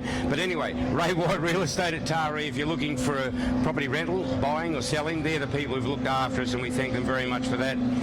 Sammy, there's so many great spots. The Caltex service station at Dawson River. Where's that? Does anybody know where Dawson River is? Just on the north side of Taree. So if you're heading north, when you've finished watching some of the best boat racing in the country and you need fuel, look after the Caltex up there at Dawson River, because they've looked after us and we appreciate that. Willow Joinery at Taree. So maybe Clinchy could get his boat fixed up there. They're woodworkers. So Willow Joinery, thank you for your support. We appreciate it. The J.R. Richard Waste Services, thank you to J.R. Richards. It's a name synonymous with collecting rubbish all over the country. So J.R. Richards, thank you for your support. Righto, Sammy, the boys have come in. I'd just like to know what causes that rooster tail off the back of Melody, because it's you don't see it on any other boat other than maybe Outlaw, Chris Palmer's boat. Oh my God. It's raining again here. Dear, oh dear. Did you do that? I did. I thought he... It didn't even work on the smoke. I put it out too. Yeah, I wonder if he's got a 3-blader on. Palmer's got that plate on the left-hand side of his cab plates to stop it sliding, but rather than slow the boat down, it's got release pressures there and it shoots it up like a Yamaha jet ski. Yeah.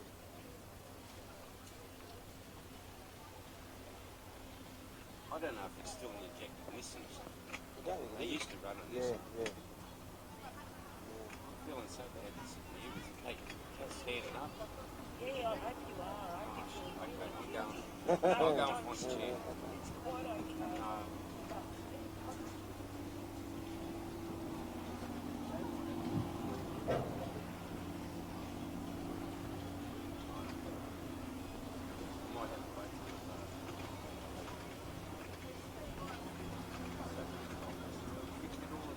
Taking the transmission flow, but hydraulic fluid in, goes down in there, everything's fine, so you sweet out, got in there and I thought, give me a mirror. Pumps are going, engine's not moving. Right, supposed to be fun.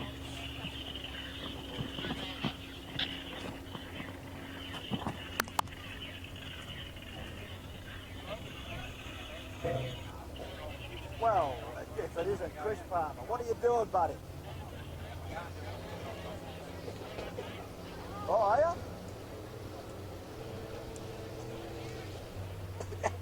Who?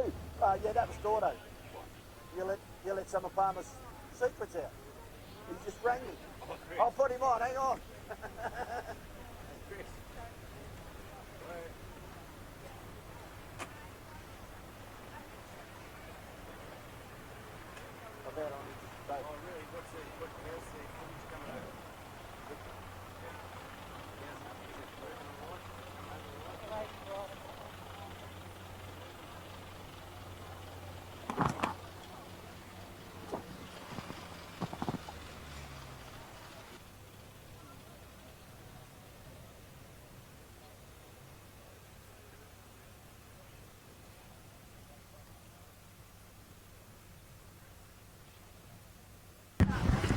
We're just speaking to Chris Palmer. He's in the North Island of New Zealand watching the broadcast over there. He's with Weller. He's with Graham Weller. That North Island's going to sink with that much money in one area because they're pretty wealthy, them two. Anyway. It certainly is. Good on you over there. We miss you over here, but hopefully you're having as much fun as us and you're enjoying the coverage. Yeah, we were talking about the wash that was coming off the back of Melly, and I said the only boat I think that does that. There he is. You can he's talk bringing to back again. You talk to Roll, I talk to Harrow. You've got him on speed dial. We've got a boat. It's finally come up. We've been after him all day. He finally come up. Had a great time a fortnight ago. He won a race he's never won. That is the Moala Water Ski Club Gold Cup, and he completed a great weekend. He also won his 8th EC Griffiths Cup. So that's a great feat. His dad won one. So 9 in the family. It was absolutely sensational. Had some great racing with the likes of Wayne Smith and the likes of Desperado. Hello. Just taking things very easy today, mate. Only been out, once? Look at this Saturday, Sammy. We did the heat in the Eastway, so we've made the final now. So really the finals are what we're here for today. A couple of the fast GPs, as you said, a couple of fast slog boats. So it's not over yet. We've still got to finish 4 laps. What's the water like out there, mate, compared to, say, Lake Moala? Yeah, it's a little bit bumpy in that first heat of the Eastway for us, but no, here's traditionally good water. We all know that. It's a river. It's fairly well protected, and looking at it out there now, it's just perfect. It's perfect water conditions. Mate, you always like coming up here. You supported the Taree, Aquatic Festival for quite a number of years, but a fortnight ago, mate, to win your 8th EC Griffiths Cup, and you had a few pushing you. I think there one race you had 3 guys having a crack at you. It was like as if, well, who's going to try first, who's going to try second, who's going to finish me off? Yeah, and good on them too. I mean, if I was coming second or third, you've got to be trying to get the first, haven't you? But look, we only run our boat as hard as we have to. We don't try and race the time too much, because that's when you do have breakdown. That's when you do have failures. So as long as we can cross the line first, we're pretty happy. But certainly Desperado, a 6-litre hydro out there, comes second in the Griffith Cup, mate. That's an amazing effort. And young Liam Holland, who pedals that thing, he's going to be, he's already a champion. He's going to be more champion in the future if he can keep it up. How much work had to go into it? You said we'll wait and see, what you had to do to come up here a fortnight later. You obviously burned the midnight oil, went over it and checked it right out thoroughly. Yeah, no, everything checked out really good, Sam. Yeah, back to the Griffiths Cup final there, we had Wayne Smith for a lap and a half, push, and he was very fast. He's here today in GP60. He broke, so we backed off a little bit, and then next thing you know, Liam Holland's there. So it sort of kept on going, but our best race of the weekend down to Yarrawonga was the final of the Moala Gold Cup.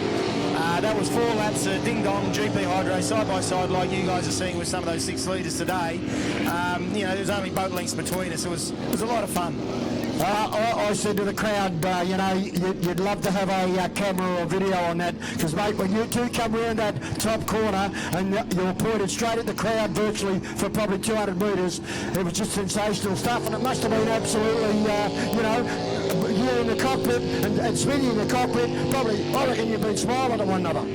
Yeah, we were, and I think we got a great amount of respect for each other. Wayne and I started racing displacement boats in like the 4 and 5 litre class like 20 years ago. So we've been doing it a while. Wayne stepped away for a couple of years. I sort of kept growing through, the 5 litre, 6 litre, running Spellbound, GP 101, and now this deal. So, but I trust Wayne out there racing, and that's a very important thing when you're racing at the speeds we're doing. You can predict, trust, and believe in the fellow racer. Yeah, that's for sure. I spoke after with Keith, and he said to me, just as lovers of powerboat racing, what do you think of this venue, Smithy? And I said, oh, mate, I thought it was awesome. What do you think of it? From a view of maybe going to them and say, can we go back there next year? Oh, I've got no problems with that at all. I've got no problems coming here to Taree. But Yarrawonga, the water was fine. A lot of people get a bit scared of lakes. I don't know why. I mean, people started racing lakes in the early days, didn't they? They raced on rivers. You've got to build boats to run whatever course, and we know our hydros have to run on rough water, so we build for rough water. It was smooth water. That was the funny thing. The final, it was same conditions we got here, if not better, because the water was actually dissipating, not hitting the banks and coming back. So, if anything, Yarrawonga was better. Yeah, I've never seen it like it, for powerboat racing. I've seen it as soon as you leave. It was unfortunate. The Kiwis weren't out there. They're, of course, committed to go to America and Canada to race. But, if we could get at least 2 of them, as Keith said, 2 of them boats would be great to come back. Yeah, look, Australia's got the Griffith Cup. That's the holy grail, the Australian-New Zealand challenge. So, you know, whether we compete or not next year, it's still going to be here in Australia. They've got to come here and take it. They've got to earn the right to take it back to New Zealand, and we're happy that a lot of Aussies are cheering us on. Well, mate, we might get back to Storno because these boats are out on the water. All right, mate, no worries at all. Grant Harrison, of course, for the Melton Toyota Group, Grant, and of course Keith Harrison, Dad, won an EC Griffiths Cup as well.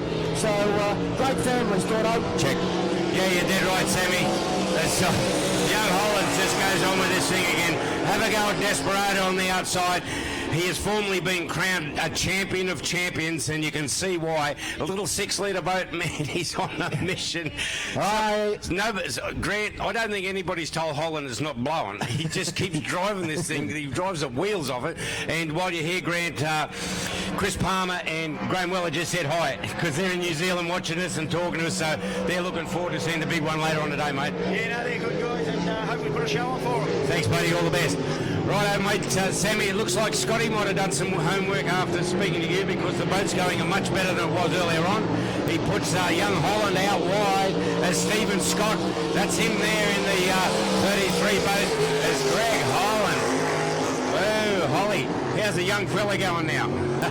Well, as I said, this yellow boat Desperado won the big GP1 boat in the EC Griffiths Cup for second placing. He was absolutely dynamite. But Aqua Magic is really starring its magic. But look at this! Up the back straight away, folks! Side by side, there's not an inch in them, Storno. No, it's like I've said, enough is enough of being a nice guy. But having said that, young Scotty now just pulls a little bit of a lead. Let's just see the young Holland. He goes around in Desperado. He's out of sight. He'll explode onto the front straight away. Oh, Stephen's taking him out. How much room do you want, kid?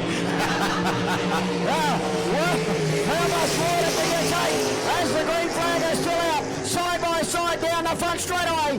These two 6-litre boats hydroplaning brilliantly as they go to the bottom corner for, I reckon, about the second last time, Storno, and the pace is still on. Yeah, it certainly is, mate. I don't know what's going on here. Oh, he's come back up to him again. It's game on. We can see the spectators here beside us getting quite excited, and so they should. Here it is, Stephen Scott. He's having another go. He's not going to let this young fella get away with this. As on the outside is young Holland, and they go in there. Is Stephen Scott going to take him up to the boat ramp this time, or what? They've gone around nice and wide. Where's Holland? Oh, I can see you now. And he's going to have a flat line drag for a checker. Well, yellow flag is out. This is what they did at Yarrawonga Lake Moala in the rubber charge, mate. They were side by side, hammering at one another about 3 feet apart as they go to the bridge corner for the last time. Just before Stephen puts this thing to bed, that's where young Holland could maybe step across and go to the inside, because, oh no, I've been a nice guy too long, I'm out of here. Oh, brilliant. Have a look at that. Tiptoeing through the tulip, so to speak. Storno down the back straight away. It says, as they say, mate, lick them and send them. Bring him home, mate. Bring him home. Bring him home. There's going to be a good run off here. Oh, he's shut the door on him. So young Stephen's got to step through a bit of wash, maybe. Yeah. Great drive. That was awesome. I'll tell you what, Storno, I reckon you should go and buy that hydroplane. It looks like a lot of fun, eh? Oh. I wonder if you can have a test drive. Yeah. Might have a test drive and see if we put a deposit on it. That was fantastic. Absolutely fantastic. I do have some draws here for some of the big ones coming up, Sammy.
Okay, I've just been given a sheet up here, and it's not yet. It's coming up later this afternoon for us, and it's the latest I have for the Liberty for 2019, the big one.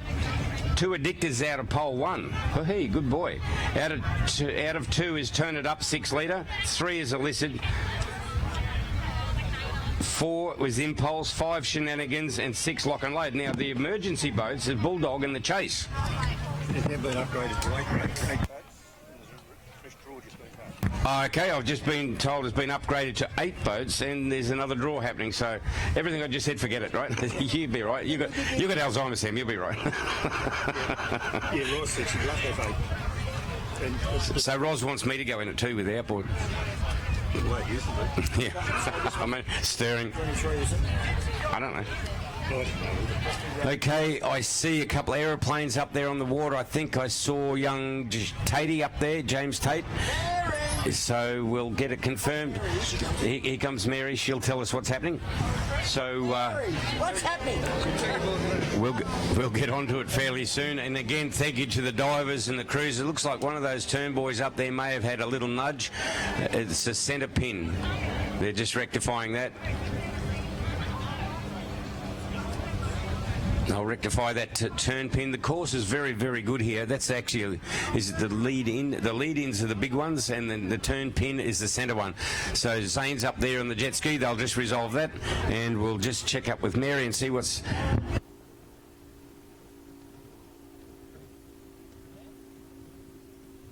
Okay, 8 boat field for the Liberty. Man, that'll be the biggest field today. Yes. Yeah, a lot of fiberglass and horsepower out there.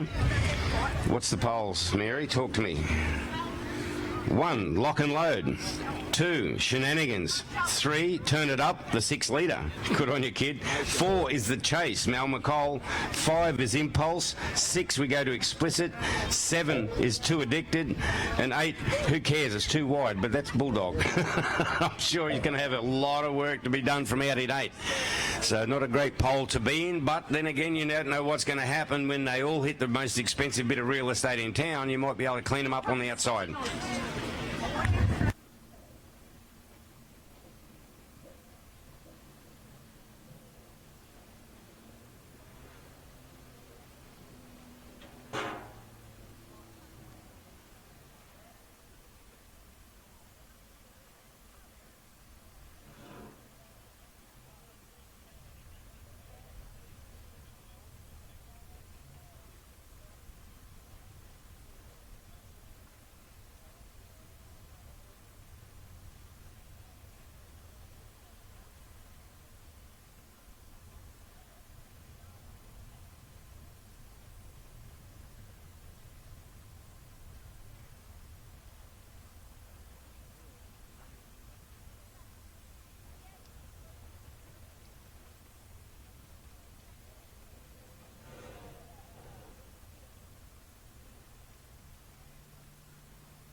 Goes it in one, comes out in one.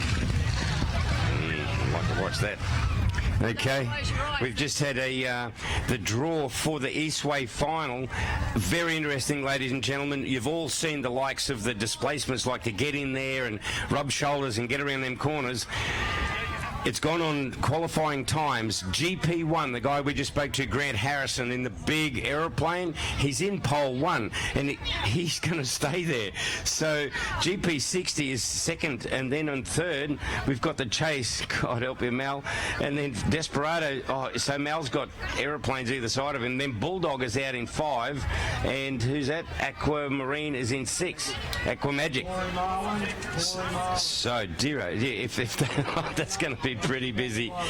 Man, I don't know which way you'd try. You'd have to say GP1's got a major deal here happening. But if he goes in 1, he's got to come out in 1. But he might go in there in 7 and come out in 7. But for a GP boat to be in pole and to stay in pole, you pretty much put the fire out for everybody who wants to get close to you. So this will be exciting. That's the Eastway final coming up very, very soon. Race 25, I believe. And then we've got the Liberty finalists here. And I'll just go through them once again. The Liberty finals, I think this is the redraw. Did you get...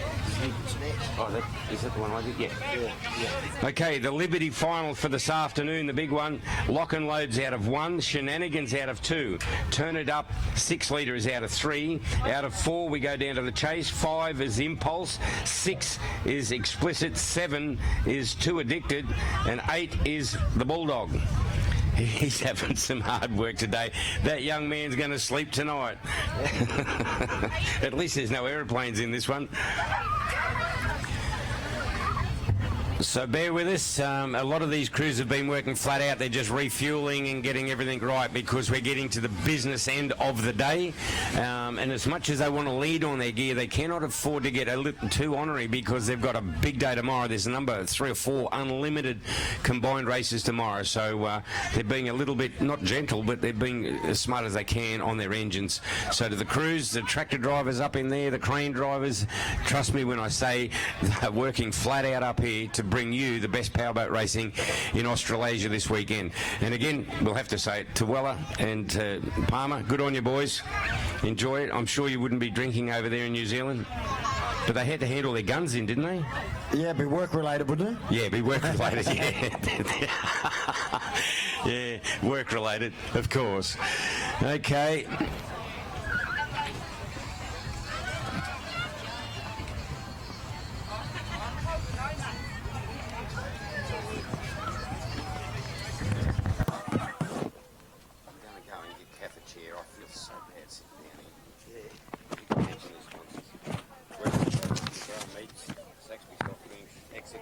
I'll go up here. Yeah, work up from the bottom because I've worked down to the Caltex. Okay, I'm going to... Pretty good out there. Oh. That's down. Platinum, gold, Sit here. silver. He's gone. He's gone. You can sit on this. You just sit here. Stop, Superstock folks, can you be ready please? Superstock folks. Superstock. Why is it great? 5 litre, 5 litre, can you make this So it must be that one. I tried the trim pump. They can't fix it. Even Dave's trim pump in his boat is totally different from mine, so we can't even pinch that.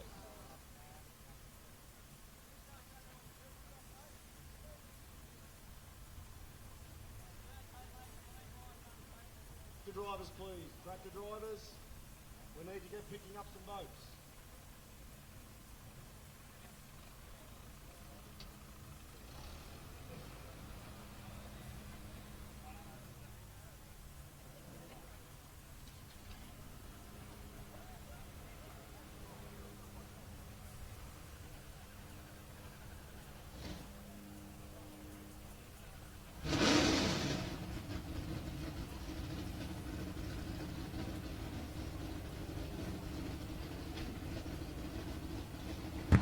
Okay, that's the hold-up was there. Paul Vella in the Impatient boat is just being towed back to the crane.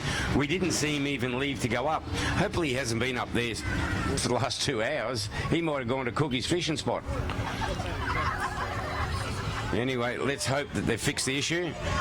Don't forget, ladies and gentlemen, if you're leaving this evening, please don't drink drive. God bless you, and we can see you tomorrow. But if you are coming into the pits to have a look at these boats, make sure you don't smoke in the pits. There's no alcohol, covered footwear, and feel free to talk to the drivers and crews and maybe find a little bit more about it, particularly the Formula Futures or the juniors. Talk to them if you've got kids. A lot of the clubs now, Sammy, have got what they call duty boats. So if their kid or whoever, nieces, nephews, whatever, if they're interested in going in boat racing, you don't have to go and buy a boat to find out if they like it.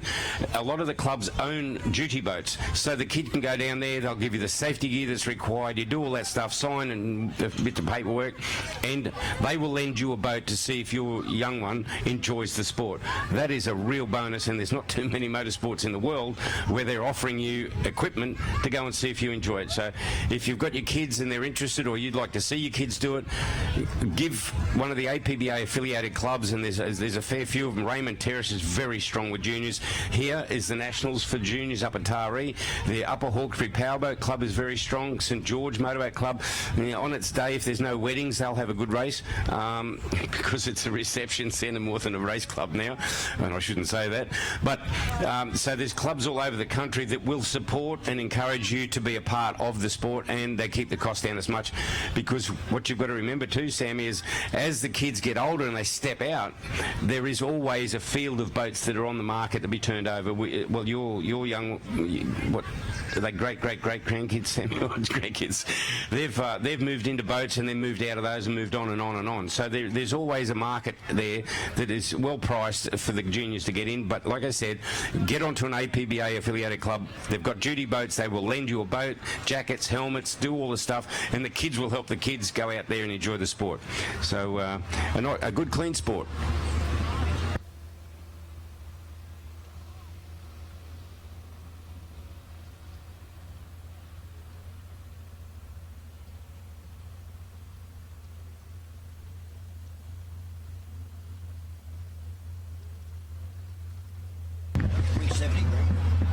Okay, don't forget, Sammy's mentioned a couple of times, Desperado, that yellow hydroplane that is just so exciting, is for sale. So the boys, maybe get 6 or 7 people, pool in. He wants to buy it, good on him, good boy.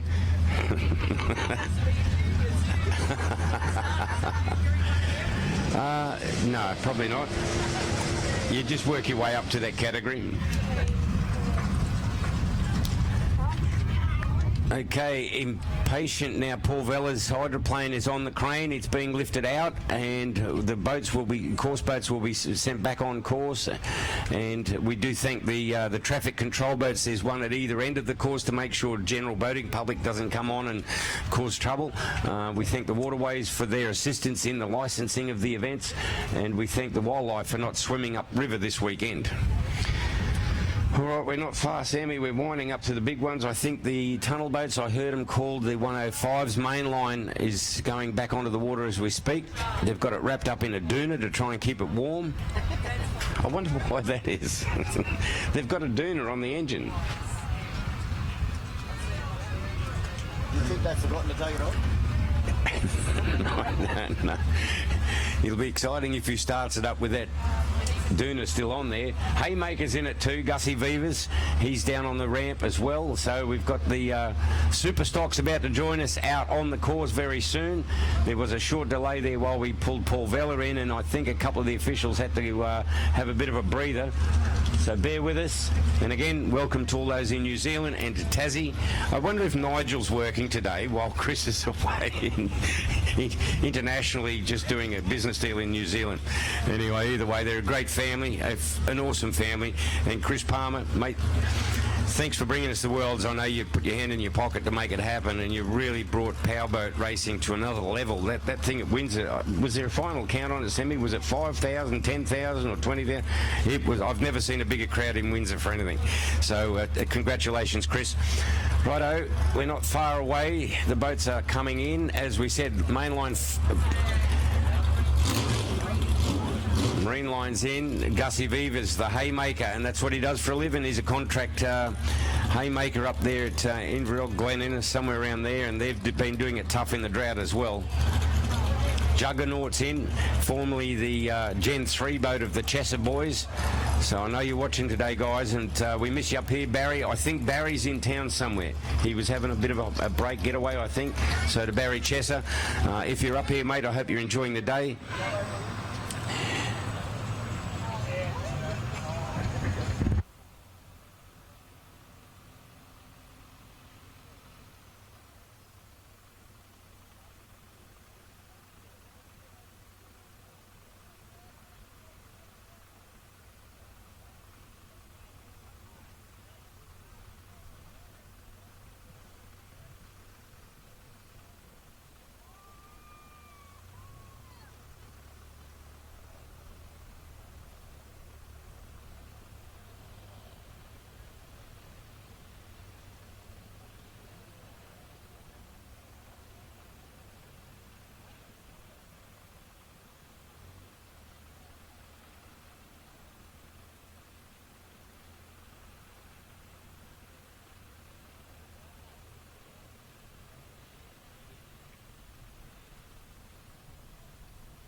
Okay, Marine Line, they've just taken the doona off the engine, keeping the poor old girl warm.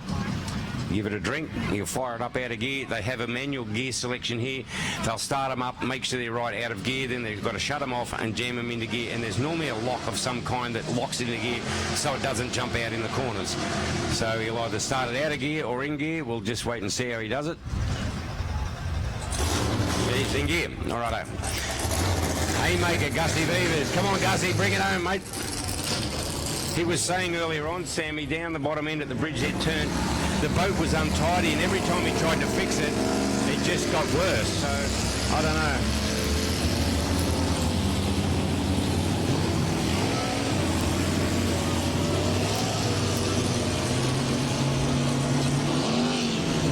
They've done a really nice wrap job on the Juggernaut boat because if you go back about 8 or 10 weeks ago, this was a blue boat called Gen 3 and it's now fully wrapped in Juggernaut colours. So they've done a great job wrapping the boat and it looks very, very good indeed. And I think the Chesser boys, they've got that new Fury sailboat, mate, and it's a beautiful looking boat. We really look forward to seeing it on the water one day. Yeah, former Agent Orange boat of Trevor Stanley. Trevor Stanley, that was a it looks a big boat. It is a big boat. It's a big boat, a beautiful big boat. Maybe it's not on the water because they haven't got a driver. I'll throw my hat in the ring. Okay. I'll take that one on, but I'd have to fight the boys off for it, I think. Okay, so they've gone up.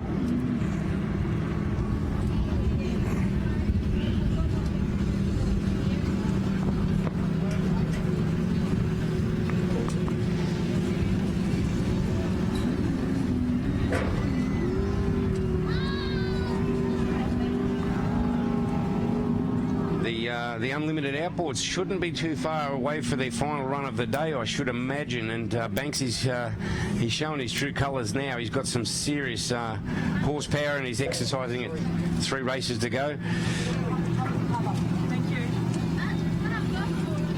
And the Eastway, the first of the 2 big ones today, will be coming up very soon. We've called it. There's a big field of boats in that. That is going to be very hard, particularly for the displacements, because there's a lot of aeroplanes in that one, and also then the Liberty this afternoon. So bear with us, don't leave, because it's getting pretty busy here on this beautiful river.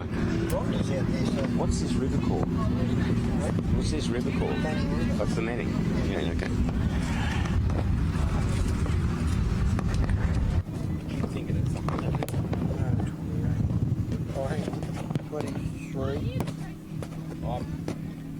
I was chasing an issue and we found it. It's a trim point dead. I'll just have to sit here with Sammy. This is more fun anyway. Because in the boat I'm a fool, here I'm an expert. Oh, you said it, you got a apprenticeship race at the moment. I think it's done and dusted. We did the trim pumps burnt out. They took the transmission fluid out because it was bleeding, and they put hydraulic fluid in, which is really heavy. And the pump's just got no air on your own here. I'm going to do it. So I'm out.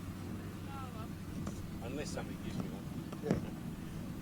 And Dave's boat dead, but his pumps are all different. Like they don't fit. It's sort of the thing he carries a spare. If I had the semi here, I'd probably have no one. If I had the semi here, I'd have a big esky. Yeah. I'm doing a heap of work on the semi. Yeah. The boat from now on will be in the semi because there's accommodation. I'll get it fixed. My next run's probably going to be up the. Well, this one next to When are you going to do that? July?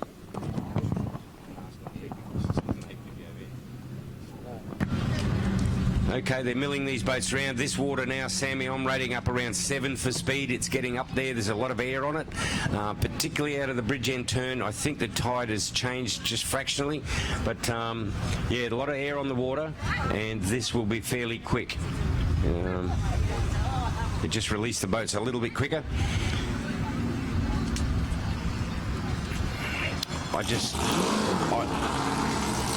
I love racing, but I would just not like to be in this Eastway in a displacement. There's so many hydroplanes out there. It is going to be big. And GP1 is staying in pole 1. For many years, we've seen them elect to go outside, but apparently he's had the option. He said, no, I'm not moving. I'm staying in 1. That's where I drew it. So he's just made life's going to be very, very interesting for the rest of the guys. Yeah, well, Chase and Bulldog just said they're not going. They did. Is that true? Okay, Chase and Bulldog have just scratched themselves because they could see what was about to come down. Well, Bulldog, as we said before, with all due respect, I think it would have been the first time he'd actually had a chance to run against the hydroplanes, and that would have been an eye-opener. Now, to go in there and not just have 1, but have 2 or 3, yeah, probably a smart move. He's got the Liberty coming up this afternoon. Save your gear for that.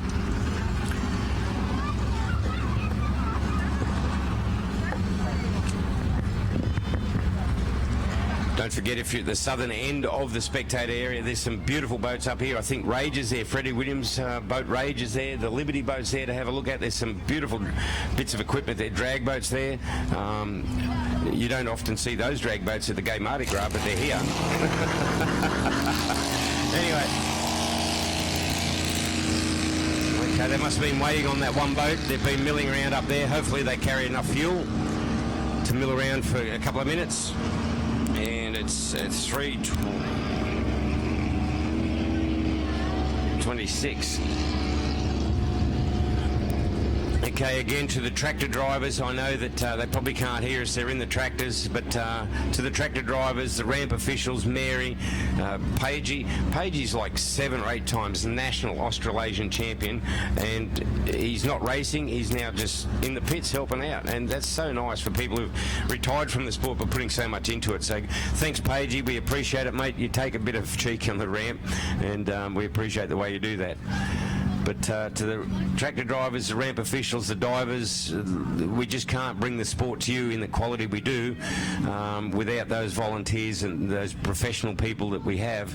And to working on it, mate, to send the footage of this, the best powerboat racing we've got to offer around the world, thank you to working on it, because they're very... The drone footage out of Marwala last week was just second to none in the world. It was magnificent.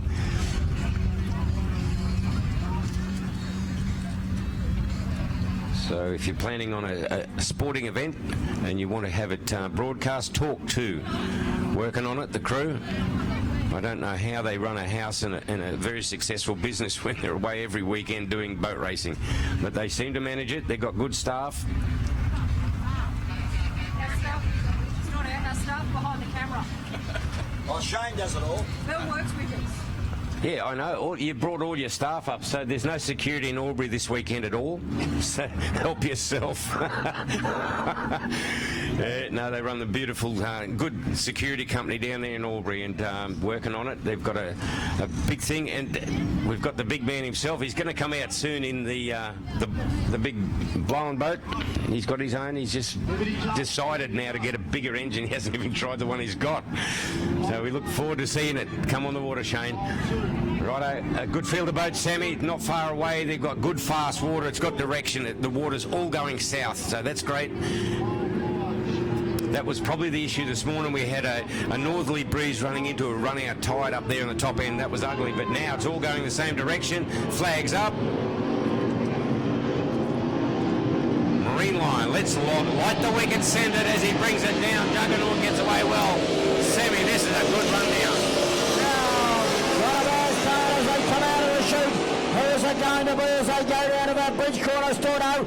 It's like a charge of the Light Brigade, folks, as they go through there. Is it going to be the inside that's going to hold them out? No, it's not, because right round the outside there, a couple of them, Juggernaut, it might be over on the outside, Storno. Well, I don't know what he's done, Sammy, but that's a totally different boat that we saw this morning. He's really got it fired up well as they bring it up. They're very, very close. Don't forget they're supposed to not go over 105 mile an hour. Well, that's Quiddle right over on the outside as they run as a nutcase. They really way round and into front straight away as they come down the chute for the first time through. So through they go. And there's Marine Line going up on the outside. Further back in the field, the Juggernaut. Then Fiction further back in the field ahead of the others. Tweaking. Haymaker over on the outside. And Big Deal back behind them as they wheel away to the beach corner. Just watching Marine Line, that's the blue boat that's running up in the top three at the moment. He's on the far side in the tail. The boat doesn't look wet, but it looks very flat on the water. He's got it trimmed pretty good, but you can see it's not pushing water, but he's sitting nice and level and very much control. This is a good Prix boat, this one there, as they go up to there. I think Juggernaut, this is fantastic. But now, Sammy, the gloves are off. They've done the corners and now they're into it. Well, they really lay down the front straight away. And race leader, Nutcase showing the way, Marine Line trying to get closer. Juggernaut running a pretty good race. Richards hooked to the outside in front, starting to come on pretty hard there. Juggernaut's out, so they go through. Sweet Thing, Haymaker over on the outside, I think Big Deal, but it's all one-way traffic at the moment. What can Marine Line do? Sort of up the back straight away. Have a look at this leader, absolutely screaming up the back straight. Yeah, it's really showing speed. It didn't seem to have this morning, but it's going on. It looks fairly light, but the Marine Line boat's sitting nice and flat. It's not wet, but it's not lifting the turn fin. These boats have got a fin about probably half to three-quarters of the way up the hull, and you can't see that fin moving, so he's got it sitting down nice. Oh, he's had a problem, Marine Line. Just put the motors on him. Yeah, Marine Line, unfortunately, right on the turn to the front straight away, so I hope they can see him as they come round. Up Gussie Beavers! Hook to the inside, son. Brilliant.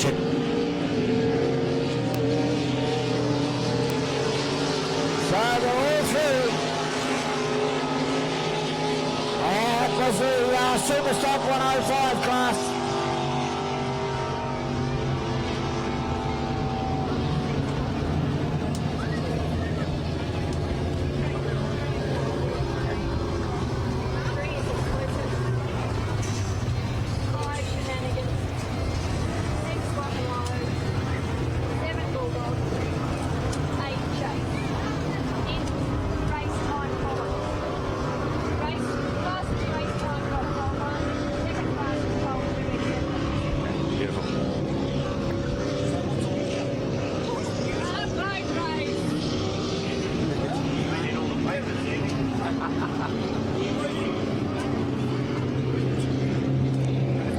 Okay, just when you thought you had a handle on it, you're probably taking bets down there for the Liberty.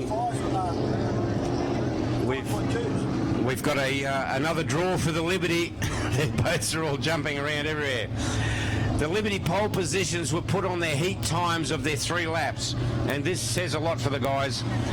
Out of pole 1 is Too Addicted, young Mikey Johnson. Out of pole 2 is Impulse. 3, Explicit. 4, Turn It Up, the 6-litre. Congratulations, young Pato.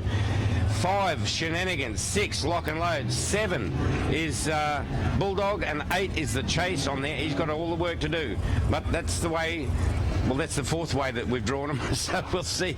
If they're not happy, they'll probably want another redraw, but I'm pretty sure that Mary's going to put a foot down and say, that's it, we're not changing again. She has, she said. Well, Gussie Vivers, that seemed to be all right for him, Sammy. That seemed to run pretty good. We can't see really what's happening down there, but he said every time he went into that bridge end turn, the boat got untidy, and it was like quicksand. The harder he fought it, the worse it got. I don't know whether they've knocked the plates up to try and release the boat, because it too has been running on creek races, which are hard water. Boats are handling totally different here in salt. So maybe that could have been it. Marine Line, it's good to see he's driven it in, so I don't know what the problem was he had. But he's under his own power. The 5.2s are lined up. We saw Rhonda have a problem last time with the hot lemon boat leading down in towards the bridge end. She looks like they're back on the water, so they've resolved that. We've got one boat under tow from the bottom end, so just bear with us. We'll get this boat in, get our course boats back on, and we will be right to go. Like we said, the Eastway final, the big one, all the GPs together, and I think the smart thinkers, the displacements, have gone, okay, you can have it, we'll just stay for the Liberty. So we've got two big ones to come, plus the F1s. Unfortunately, Drought Breaker out today. We had a problem. We thought it was the trim ram. We changed that. They said it's all good to go. We went to go in the race, that last race. It wouldn't trim up or down. The pump was working but not doing the numbers, so we burnt a trim pump out and we're finished. According to us, it's Eastway, but I don't know. Yeah, but it's not that. It's the hydroplane. So, yeah, I think we've got aeroplanes in. We've got 5.2s in. They're going to mix them all in together. Yeah, put them all together, Sammy said. Let's get an idea from the crowd. Who wants to see all the boats out there together? Everybody but the boat owners. Okay, Quiver's out. 5.2s are out. Quiver's out. Melody's about to join him out there. I'm surprised Gus Beavers hasn't said, hey, turn me around, guys, just push me back out. Yeah, it still doesn't sound very happy. Hot Lemon's gone Rhonda. I could be corrected, Sam. I think the only female driving here this weekend, Rhonda. I don't know if any other girls running, except for the juniors. Juniors are full girls. So Rhonda having a go.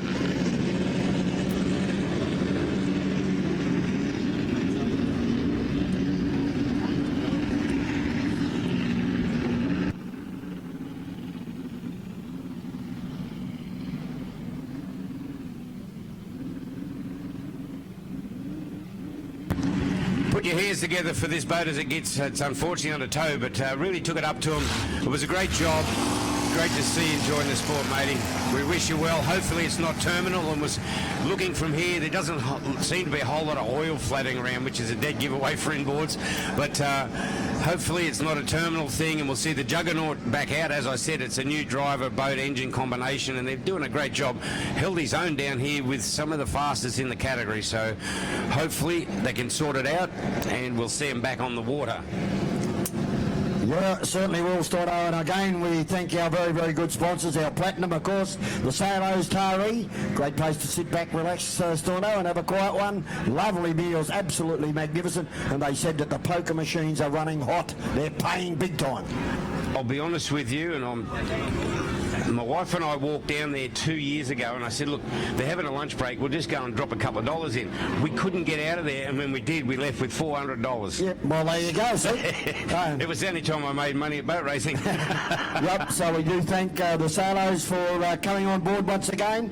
Mid-Coast Council, Gold One sponsors, along with, of course, working on it. Of course, Shane and Joe and the team here behind us putting over the live stream. We do say thank you. The Silver, of course, and one of our very, very good supporters tomorrow night for the presentations, the Exchange Hotel Taree. I've tried to stay away from there, Sam, because we're professional, but tomorrow night, the sherbet will flow. The sherbet will flow. Yep.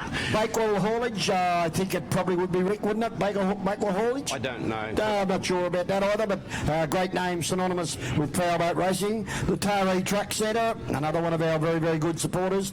Max FM, Marlin Mushrooms for the Vic Curry, of course, a good sponsor of the Vic Curry. So that's great. McGrath's meets Taree, of course, the major sponsor of the Liberty Cup. Yeah, no, it's great to have. I'm pretty sure a lot of the major sponsors would be fighting for the position to have their name on that, because the Liberty Cup, to be honest with you, it's up there. I know that there's a lot of... Brian never ever liked running for Memorial Trophy. No. He never did, to the point that I know that he pulled out of a lot of them. He just said, I don't like racing for Memorials. But that's not called the Brian McCosker thing, it's called Liberty. Yep. And that was the boat, and yeah, I'm pretty sure he'd be happy with the way it's gone over the years since we've unfortunately lost him. But there's been a lot of good winners, and there's a lot of good boats lined up for this afternoon. I just went through it, and man, the who's who of this weekend are going to be in the Liberty this afternoon. Certainly are. Kelly Bodyworks for the Jeff Stevenson, of course. Another one of our big races this weekend. MCS Electrical Services. Kennard's Hire Taree supplied, of course, the Portaloos around the area of Stordo, so we thank them very much. Thomas Scaffolding, of course, of the control tower and the live streaming here. They put that up, and we thank them very, very much for doing that. J.R. Richards Waste Services, they've supplied all the bins to keep things tidy, so please utilise those bins that are around the area. Don't throw it off grass or in the water, put them in the bins provided by our very good friend J.R. Richards. Yeah, no, you're dead right, Sammy. It's very important to keep the whole venue as clean as we can, because we want to come back. They've been racing here in Taree for a lot of years, and we certainly just need to make sure we leave the venue as clean as we found it. Okay, it looks like Woodsy's gone up, so I don't know what the problem was down there.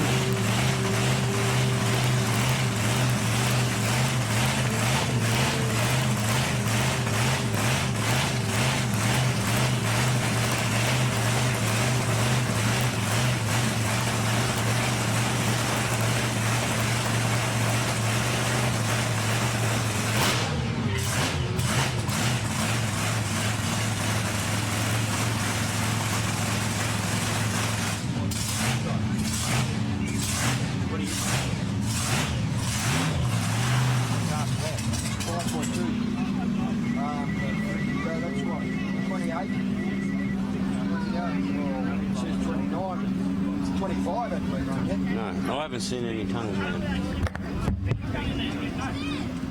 I'm still trying to work out why you've got Chris Palmer on speed dial. You drop names, don't you? Everyone else does. Chris doesn't speak to me. Oh, that's right. You drive the big faster. That's it. All right, good field. The water's pretty good here this afternoon at the Manning. Yeah, 5.2 litre displacement, Storno. Someone behind there doing a bit of... They're playing a bit of catch-up. Actually, it's funny when you come down that wall, you come down along a rock wall, then you've got to spear off to try and get in a straight line. It's going to cost them on the outside a bit, but I think the speed's going to come from the inside. I saw Woodsy go up there, so let's see what Woodsy and Quiver, once again, they'll lead the pack as they come on down. That's Quiver on the outside. All Terror's in amongst them, but I tell you what, Woodsy's in pole one. Quiver's going to have to work around him on the outside. Yeah, certainly is. That looks like Melody's in trouble, going to pull out off the track there. Not sounding too well at all as it goes down front straight away. Hot Lemon just in front of it, up the back straight away. And it is going to be the flying machine of trouble. Shows the way out in front, Woody. Doing it well. Quiver now finding himself about 4 or 5 away in second. Then Bull Terror back through the field third. But we'll see what Quiver's made of now, Storno. He's got to chase this flying wood. Yeah, he's going to have to catch Woodsy. The young kids, I've got this one, and you've got to run me down. And I think Quiver's trying pretty hard. Maybe in the second lap and a half to 2 laps, I think Quiver's going to enjoy the water a bit more. It's a little bit longer in the boat length, and it doesn't mind the rougher bat. But right now, Woodsy's just taking all of the valuable territory down there. Quiver's saying, will I go in, go out, or go around? And right now, he's relegated to the outside once again. Woodsy's going to hang on to that inside line as long as he can. Yeah, he certainly will keep the gate partially closed on the inside. And Quiver is going to have to do it the hard way as they go to the top corner. So it's Woody in trouble over on the inside, Quiver the outside, 2 or 3 away. Brilliant corner there by Woody. Got out of the chute and put 4 on him, coming down the front straight away. 4 away yet another time as they go past the tower. And Bull Terror further back in the field third. So Melody and Hot Lemon out of it. Yes, Sammy, they've gone down. Woods is making a good race of this. He's holding his inside line. He works that lead-in, boys, so strong, and he gets the power out really nice and smooth. Look at once again, he's just exchanged the plates. He's got the power down. I don't know if Quiver's got an answer for him in this one because Woodsy has not made a mistake. And awesome race, 2 boats, but we've seen Quiver beat him twice today because of pole changes. So well, checkered flag is out, Storno. Woody buttoned the power off. I thought he might have been in trouble. He's not in trouble because he's driving trouble for dear life, Storno, as he goes to the line. He'll be happy with that. Bang, about time. Yeah, look at young Woods. He's punching the air. I finally got him. Yes. yes. Hey, good on you, Dad. Thanks for throwing money at this. But they go around, and Bull Terror, I think it is, Sammy, did nothing wrong, but these guys up front had some egos to sort out. I think he's got your motto, mate. Yes, I got it right. Yes. No, my motto lately has been no. Yeah. Anyway, no, that was a good run off that. Well, Zane's on the job in his jet ski. He'll go down and pick up, is it Hot Lemon stock down there? Melody there, down there as well. Oh yeah, Hot Lemon's on the far side there, so didn't make it out of the first set of corners really. But the aeroplanes are in the water as we speak, so we're not too far, Sammy. So it must be the Eastway. Is it the Eastway? Okay, grab yourselves a great spot to watch because GP1 has stayed in 1. GP60, Wayne Smith, he's out of 2. Out of 3 is Desperado, that little boat that's for sale that Sammy wants to go for a test drive in. Out of 4 is Aquamagic, and the 2 displacements have really shown decided no. Yeah, I think it's a smart move. that'd be like going in a rinse cycle. Oh, yeah.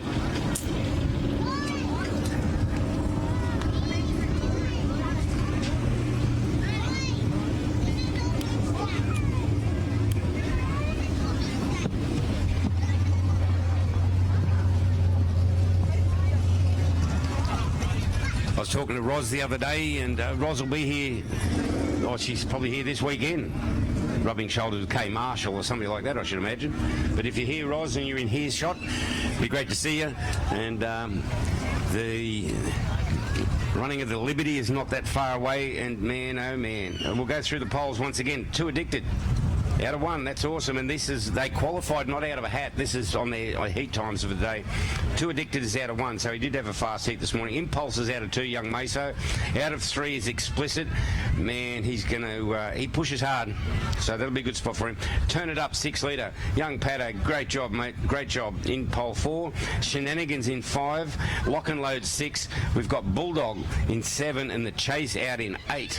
Man, he's got some work to do. So we've got all 6 litre boats. No, there's 2 inside. lower. Yeah, but inside. Yeah. Well, that's what we said earlier on. You can have 2,000 horsepower, but it's not efficient. And 6 litres are efficient. You can get on them, but it may have come down to their heats too for qualifying. Yeah. I don't know. The Bulldog and the Chase had a bit of rough water when they were qualifying in their races, so that may have. Oh, you're standing up for them. Mel's bigger than me. I've got to be kind. Yeah. So that's the way they're going to meet it. And look, seriously, with that many boats on the inside there, I don't know if it's going to be a real problem for them with the power they've got to be on the outside. Well, have a look at this now, though. This will suit them. The big boats. Yeah, got some air on it. This is, it's up a 9.5 for speed. The water's got direction. It's all going south. There's no moguls in there, so basically any wash tends to get dissipated fairly quickly. Having said that, the wash of the GP boats is going to want to come back to the buoys, into the wind. It's even going to stand it up more. Holy dear, oh dear. It'll be like being in a dishwasher down there.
Okay, put your hands together for Rhonda, ladies and gentlemen. There she is. She's not having the best of fun afternoon, but she'll be out soon enough, and I'll result. And the tow boys, yeah, gives a big wave. Good on you. Now, Rhonda's probably thinking demon thoughts right now because the boat let her down twice. You can hear it ratcheting off the gearbox.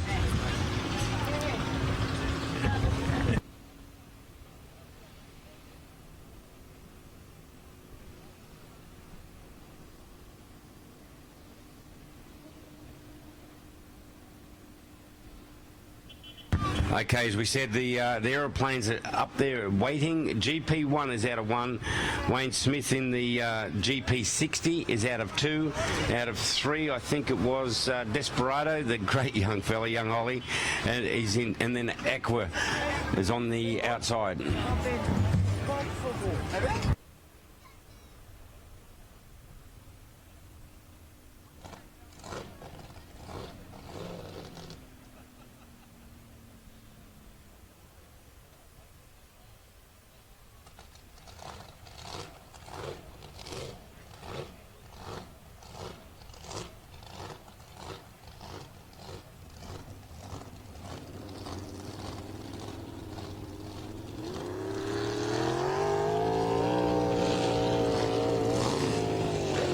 Okay, grab yourselves a good spot. This is where we see the young kid, the guy that did it down at Mulwala, in the little yellow boat, 6 litre. It is for sale.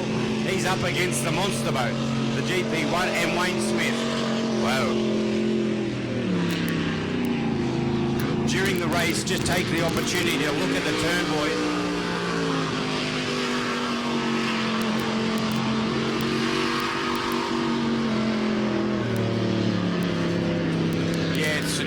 Throughout this race, Sam, it'd be interesting. Yeah, you've got to watch the boats, but just watch after the second lap what is happening around the turn, boys, and then you'll say that was a very, very smart move by those displacements to just pull out of this one, because that is going to be really rough down there. And the boats like Aqua Magic, yeah, it's a smaller boat. The bigger boats of Wayne and Grant Harrison's, they probably won't be just too disturbed, but give them time. They're going to come out as wide as they can, and they turn this into a big oval. Yeah, I haven't seen Aqua Magic go out, mate, so... I think it was one of the first. I saw him on the water. I see three rooster tails up there, but... Okay, I thought I saw him on the water. Yeah, well, you might be right, but... There's a fair bit of horsepower, mate, when the power goes on. This is going to be good. Yeah, be good. There's 3 rooster tails manoeuvring up there, I think. Is there 3? There's 4. Yep, looks like the 4, you're right. 4 up there. GP1 said he was staying in the pole that he was drawn, which is 1. Let's just see if he does that, because it really is a handicap for him to do it. It's like holding him into 1 would be like Ian Thorpe doing a fast lap in a spa bath. Yeah. Yeah. He might just lean him out too. The white flag is up, sort of. Very fast water with direction here right now. This wind won't worry these things, I can tell you. No. Up the back straight, they'll get light. Yeah. Okay, he's turned them. They're turned them for the bridge end. Bring it round, let it go. GP1's in 1. Man, oh man. Hold on to your hats, folks. It's game on. Flaggers drop, on the way they go.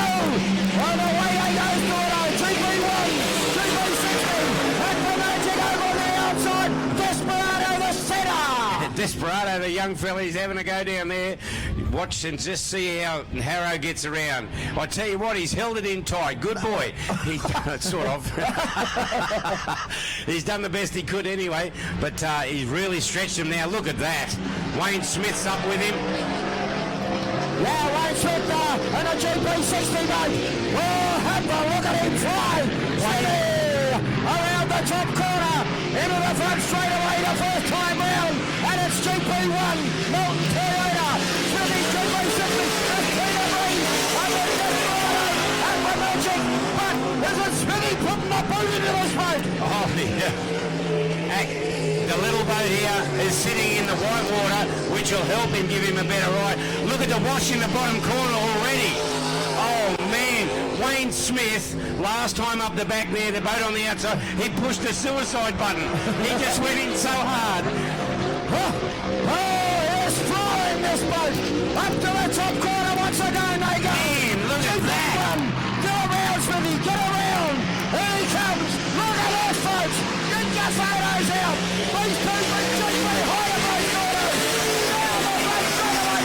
And a pounder racing 150 mile an hour. They are motoring. As they're up front there, there's a race in two now. Harrow is still working the cans. Have a look at the water they're leaving though. Wow, it's rough. But Wayne Smith, that thing's heavy. It's fast. He comes in. It's so quick. He does not button off. Up the back straight away.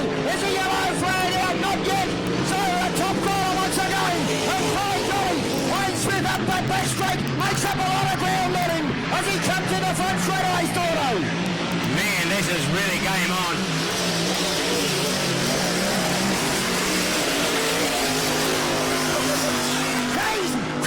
Crazy. Yeah, I'll tell you what, this is awesome. They're going, Harrow's just doing it. Copybook drive. Wayne is pushing. The thing sounds so heavy, but he goes into the top end corner. He doesn't even lift their foot. He just turns left.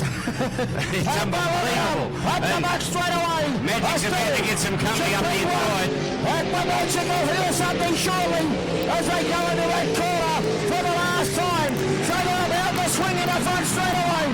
Smithy, where's he going to go? He's going to go through the banner.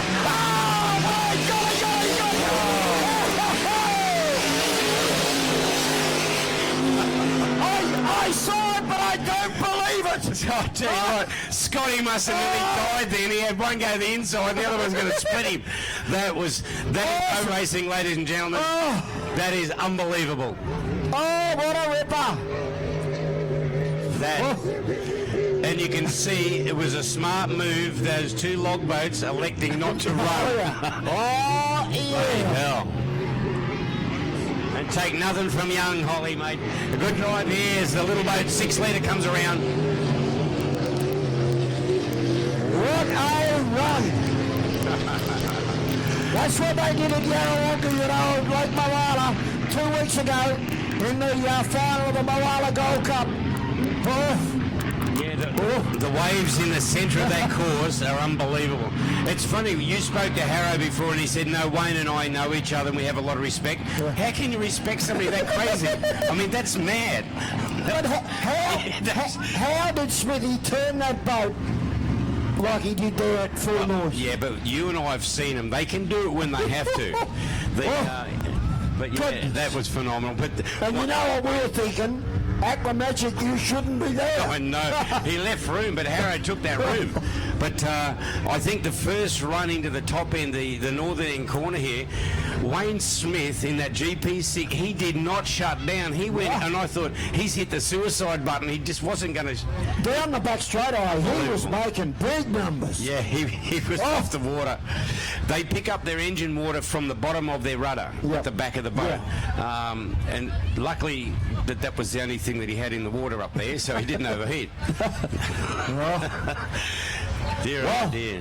Who's not coming back tomorrow? Yeah, tomorrow, the Unlimiteds. Yeah. The tunnel boats are in with these guys too. Uh-oh. Damn, I'm going to miss that. That's the best racing. Okay, the Stevenson is an unlimited displacement and the best of the best. And then tomorrow afternoon for the Gold Cup, it's everybody. Everybody's in. And I think it was a smart move because we've got the Liberty coming up. Those displacements are 2 logboats that were eligible for that. Yep. They've elected to keep their gear in one piece and fuel them up, get them right, tune them up. Like here, one of the blowing boats just warming up. That'll probably be the chase. So we wouldn't be getting too far away from the running of the 2019 Liberty. I think there's an unlimited, a Formula 1 on soon, and this breeze down the front straight won't bother the F1s. Turning off the bridge end turn and sticking the nose into that breeze, yeah, it could be a trap for young players, but I don't think it's too windy over there because it's got a bit of shelter. But the guys, they'll work it out. Bear with us, don't leave. It's just going to get better.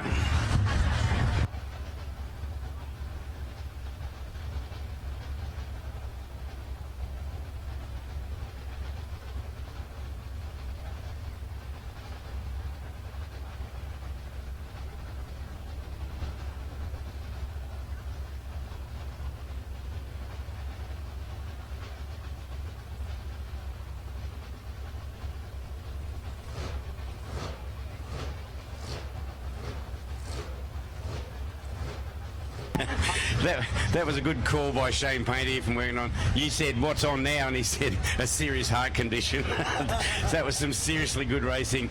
So when you get a chance, put your hands together for these guys, because we'll try and get them down here, and we'll talk to them. But a lot of time and effort, as you said, Wayne Smith, and all of these unlimited aeroplanes, they came up from Victoria. The number 60 come from Dargle, but down on the end of the putty. But a lot of work goes into keeping them going. Wayne Smith's thing just doesn't sound like it's playing the game, but it says, bugger how I sound, I'm going to give it a go. And it sounds so heavy. It's like he's got shorter zoomies or something. 4,000 breeze in there. Yeah.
Okay.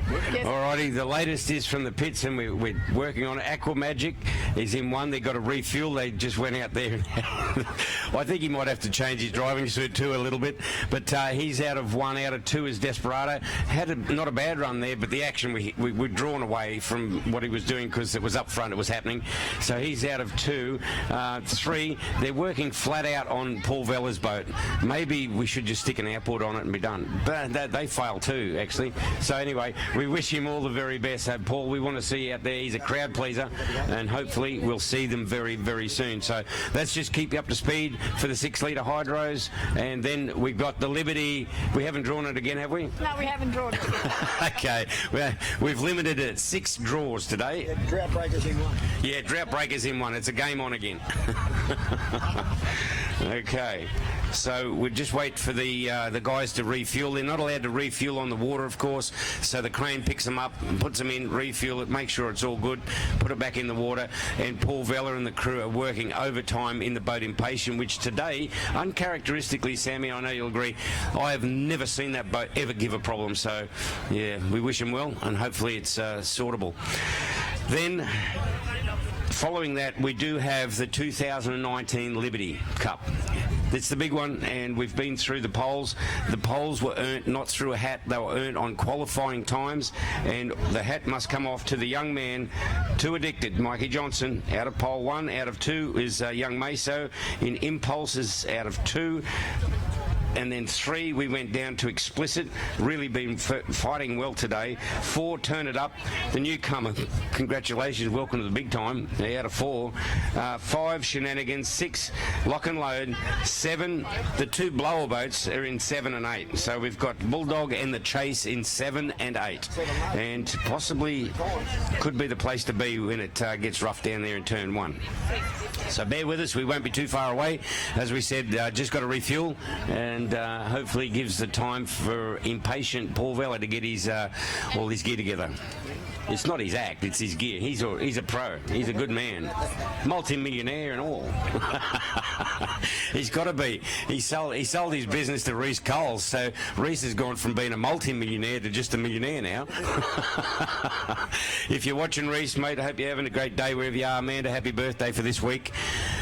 All right, so conditions just about actually starting to get a bit of a roll up now, which isn't as bad as if you had a run out tide running against the wind. Then it would get a bit ugly, but still looks pretty quick.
Okay, we just wait for the aeroplanes to be dropped in the water. They're still pulling. It looks like Wayne, the GP60, is just on the hook right now as they're lifting him up.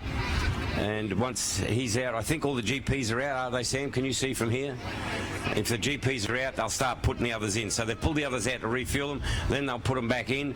Mikey Johnson's down here with this beautifully turned out Too Addicted boat. As we said, give credit to him. He's going into the Liberty for 2019 in pole, which he earned from his heat times. Man, that's a great drive. And as Shane was just pointing out, he has been in 6 litre for a while because he ran the old Miscreant, the old Johnny Cross outfit, but this thing here, wow, it's the sharpest tool in the shed. Money well spent. And give these guys a wave, everybody in the course boat. Look at this. They've done a great job. Good on you guys. That's for you. They've been hanging around all day for us to have a flat bottom race. Look at that. They've got better chairs than we've got, mate. How come the skipper's got the bloody armchair and you're sitting on the esky? Not that we promote Have a boating look and at his alcohol. face, he's smiling. Yeah. All right.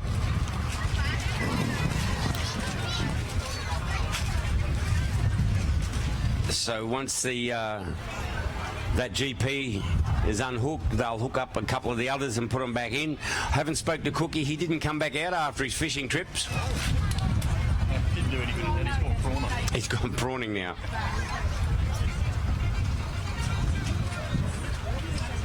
Another good sponsor this weekend helping us out is the Marco Polo Motor Inn. Book ahead for next year if you can, because it's pretty hard to get accommodation in town.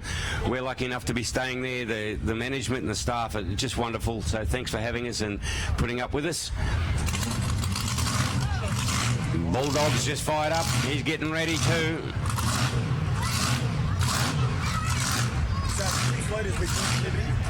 Yeah, the 6-litre hydros were on before the Liberty. And so we've got Mikey Johnson down here. Bulldog's coming down. Actually, out of pole 7, he should start now.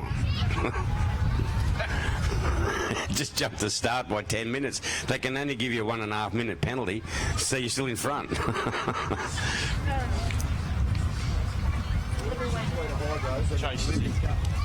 Mel McCall, the Chase.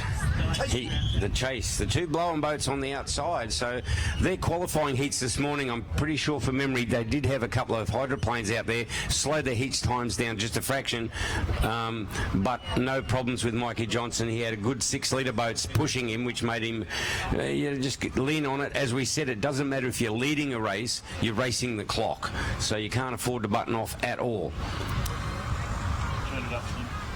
Turn it up's in. Young Patterson. What footy team is it? Richmond. Are they doing any good? Not this year. Not this year. They're having a year off.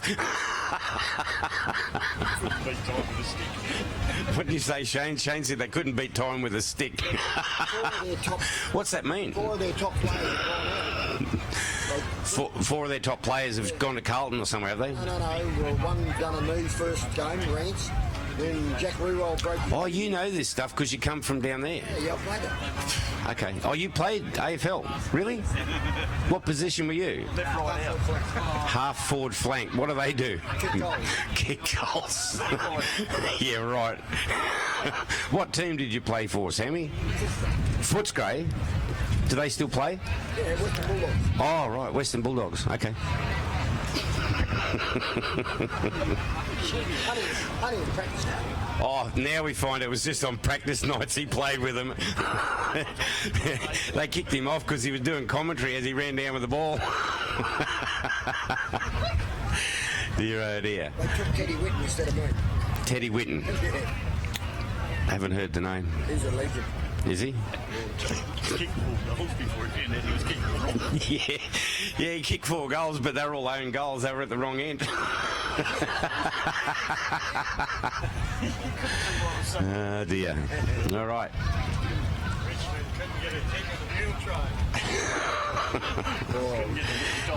How do we get onto this AFL banter? So the Chase is in. Pretty much, what do we got? We want Impulse, Too Addicted, Turn It Up, Explicit, Shenanigans, Lock and Load, Bulldog and the Chase. It's the last race, so they're just about all on the water. We just wait for the little aeroplanes to be lifted in, the 6 litres. This should be game on. Game on. Game on. Oh, random cowboy.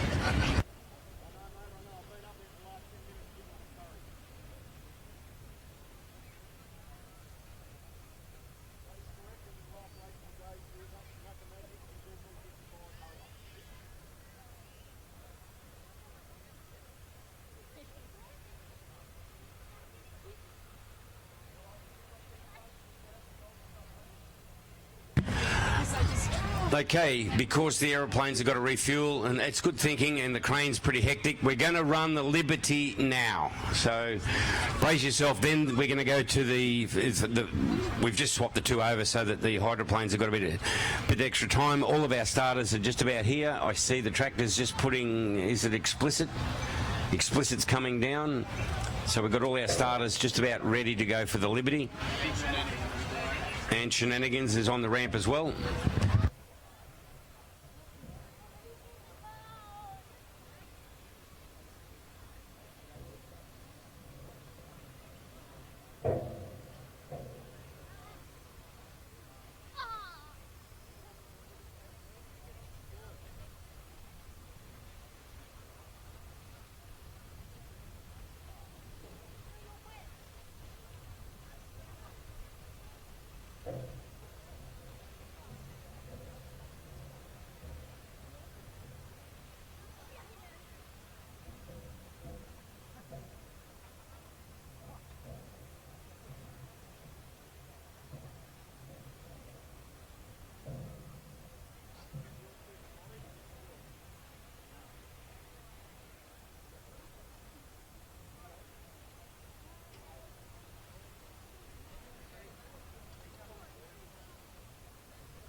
Okay, Sammy, just had it confirmed with Scott. The following racing, if you give us 10 minutes or maybe a bit further, the pits will be open to the general public to go in and talk to the crews, do whatever, get some autographs if you wish.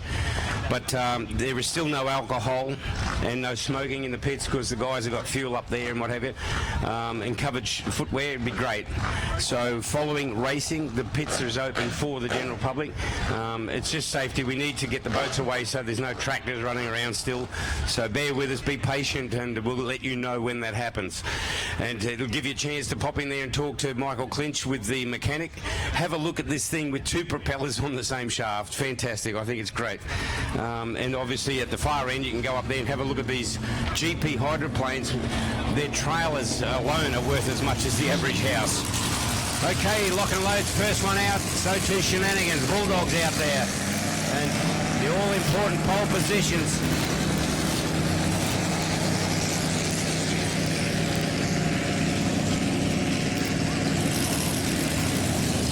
You got it? You right? Yeah.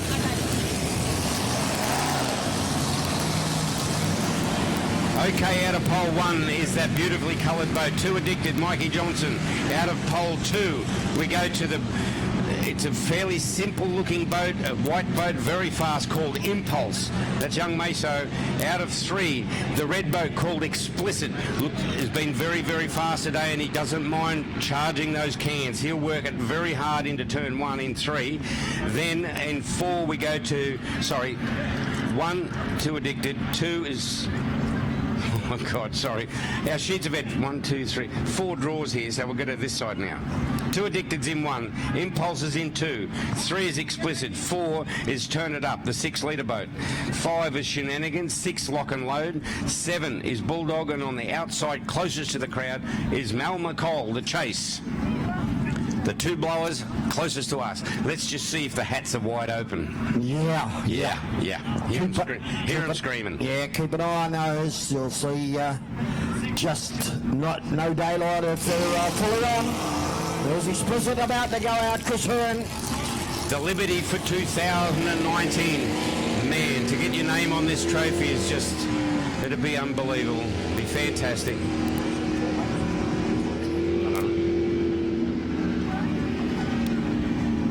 I think it'll be 3. I think. Yeah, I'm pretty sure 3 laps would be the distance. I'm not too sure. Haven't had it confirmed, but yeah, there was only a couple of races, as we said earlier on, that do go to four laps. So yeah, I think it would be 3 laps. We'll get it confirmed.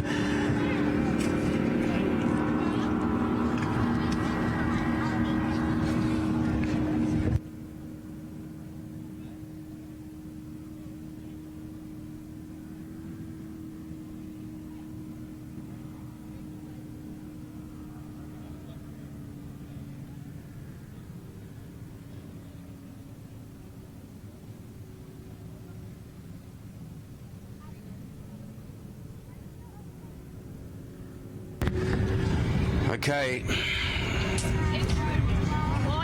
Young Mikey Johnson. What's going through his head right now? Yeah. Well, seriously, he'd have to be fairly, not overly confident, but he's in one because he earned the right to be there. Yeah. So we know he's got the fastest time.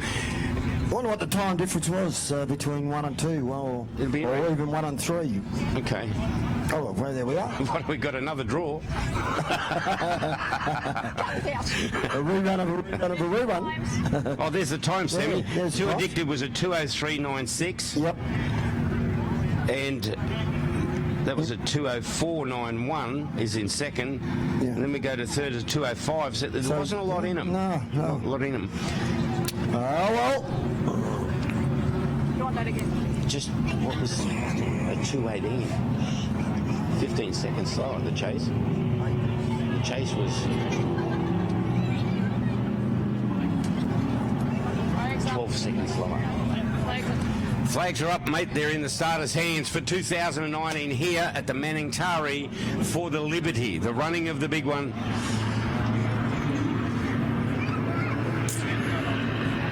Yeah, this is where everything stops, Thordo.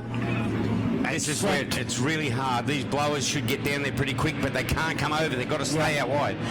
Okay, water conditions are very fast, particularly up the back chute. Let's watch them. Man, a big field of boats for Liberty. Justifiably. Miss you, Brian, as they bring them on down. Oh, Bulldog in the chase. Side by side.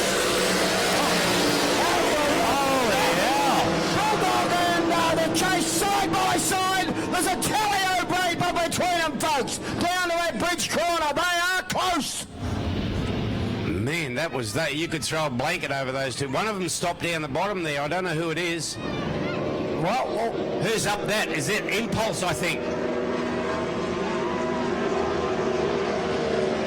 well, let's do a 6 letters as Impulse from Mikey Johnson and Turnigan. Explicit around the outside. Look at Connor. Connor gets into a little bit of hard water as they come out of the chute, Storno, to go down the back straightaway, shut out into the there with them, and then fall back in the field. There's the chase. So it must have been Bulldog. Yeah, well,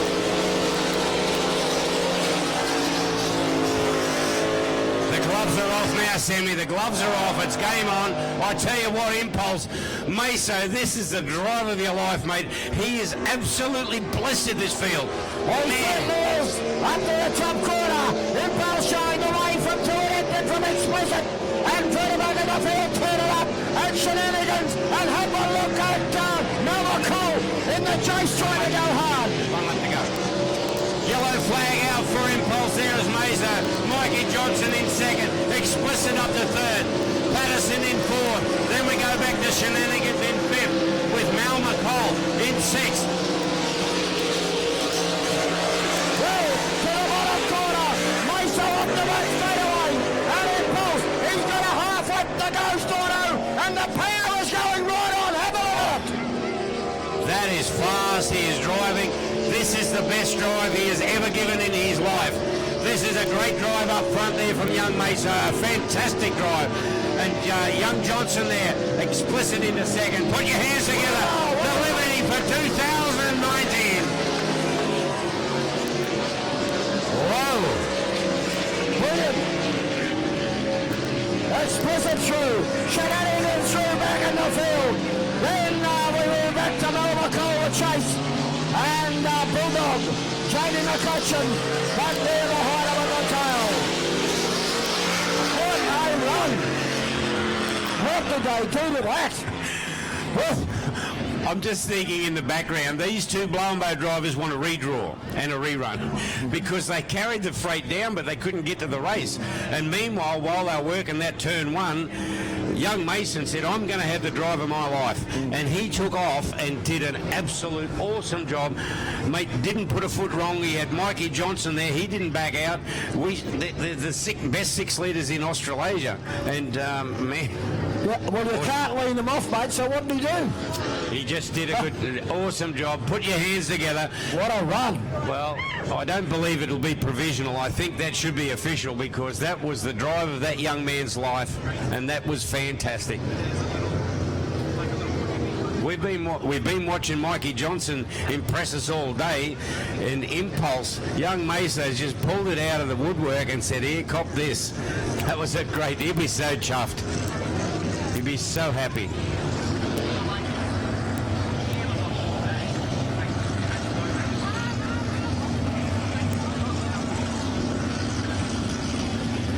That's it. Put your hands together around the ramp area. A beautiful display of perfection racing. You look at Meso, he would be so excited. I think, Sammy, you could correct me. I think this will be the biggest thing he's ever had on his CV sheet. This is a big one. And winning in the company you did with the boats that were out there, that even makes it more special. It's not like there was one or two. That was the best of the best out there. And an awesome job. Fantastic. And it's sort of fitting in a way that Brian started off in 6 litre. And a 6 litre to go and put his name on the trophy now is fantastic. Mal will be disappointed. He carried some. I've never seen 2 blowing boats that close together for so long. They were just like put a blanket over them coming down here. Yeah, the two blowing boats on the outside, I'm sure that you, the spectators, will agree, they must have been all but touching going down this front straight. That was so close. Mal wanted, obviously, to get to the corner, and Jamie and Bulldog saying, well, I've got to hold my line, and they just went in there side by side. So the aeroplanes are up there on the water. It looks like Impatient is on the water as well, so hopefully, touch wood, that they've got it sorted. It won't be far away. Have we got anything to tow in? I think we've pretty much driven them all. Lock and Load drove back in under his own power.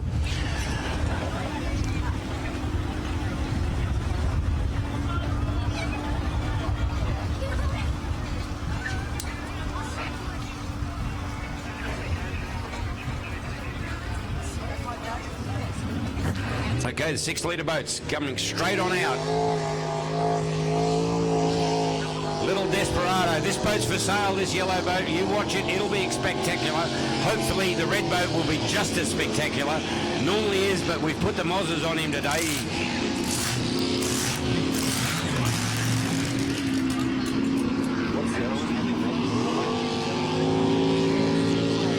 And Stephen Scott now, Aqua Magic. The 3 boats are just about to go up. I think this was all the starters we had. The 3, was it, Sammy? Yeah, I think it was. So, Aqua Magic, Impatient, and Desperado. Now, the dark horse here, if they've fixed any issues, or fixed the issue, I think that Paul Vella, he'll be ready to stretch the legs on this job.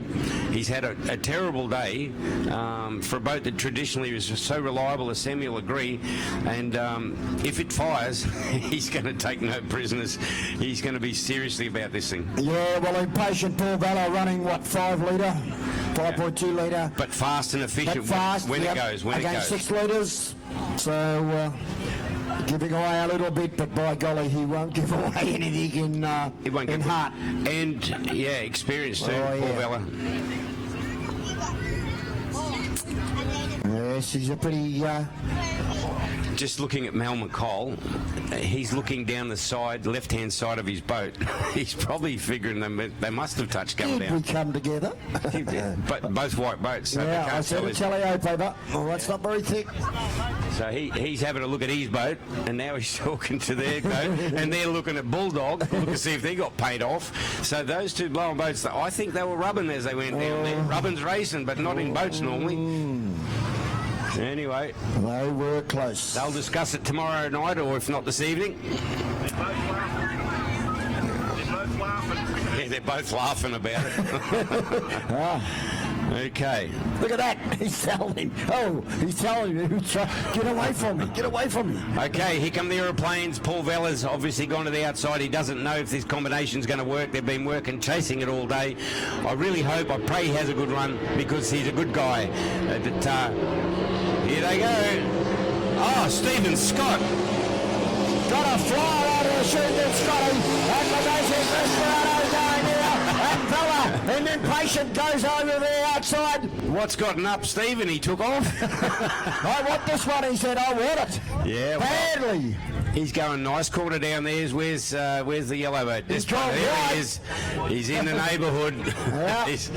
Paul Vella's still running, but as you said, a 5 to a 6 litre, there's the difference. But it's these two boats are going to have another head-to-head here to finish off the day's racing on the Manning here at Taree. As they go up there, a beautiful carbon drive by both of these guys all weekend. Here we go. And Stephen Scott thinks the best part is there's no GPs around. Yeah, well, 6 litre racing and Desperado. HBR Hollyboy Racing shows the way.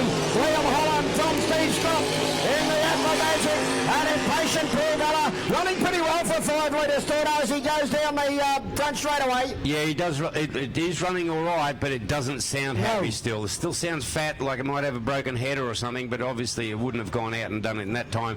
But I tell you what, the little Desperado boat all the way from Victoria, mate, it is for sale. I wonder if we can get a test drive. We should ask him. Well, I reckon you want to get into Start Out, have a go at it. I reckon you'd love this. It is absolutely a great little boat into the top corner. Liam Holland for the Hollyboy Racing shows the way out in front from Aqua Magic, Steve Scott, and then further back, Wills and Vella over on the outside. The red boat Impatient as they go past the tower. Is there a flag out? No.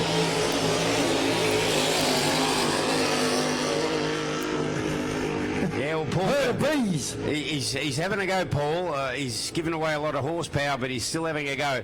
The Aqua Magic boat, Desperado, looking fantastic up front. He's just checked the mirrors, make sure he's got it all to himself. Stephen Scott, I don't know what happened to the start, but he blitzed it at the start. As, if anything, Paul Vella might have made up a little bit of a run there on him, but here we go once again. Put the dagger fin in, turn it round, send it home. Yellow flag out, Storno. 1 to go for Liam Holland. And there's no big rollers on the corner of these 6 litre boats as they come into front straight away. So Desperado, through he goes at half throttle. He's only marginally on. There's a jump dice here, Aqua Magic, and Impatient on the outside. Yeah, I think Paul's boat, the red boat there, as bad as it sounds, is still travelling very well. I don't know whether Stephen Scott's got an issue or not, but Paul Vella, it's teasing him. He's having a go. You can see the two tails as they go around the bottom there. You can just about 6 or 7 boat lengths between them, but they've gone up. It's all young Liam Holland at the moment as he brings it up, or I think he may have even buttoned off a fraction. Let's watch him around for the last time today here on the Manning River at Taree as he brings it through. He sticks it round the corner for his crew, gives it the freedom release and sends it on for the checkered. Yeah, front straight away for the last time, and checkered flag goes to Desperado. Liam Holland for Hollyboy Racing. Great run. Second home is going to go to Steve Scott, Aqua Magic, as he goes through. And third placing, Impatient Paul Vella. That sounded a little bit better going through there in the 5 litre boat back there in third placing. All right, Sammy. Well, How good's end of that? day 1. Now, I'm serious about that. I wonder if we could get a test drive. If he wants to sell it, turn up. If you've got a current sell certificate, be interesting. How much do they want if we go halves? Actually, no, there's some spectators here all going to chuck some money in the bucket.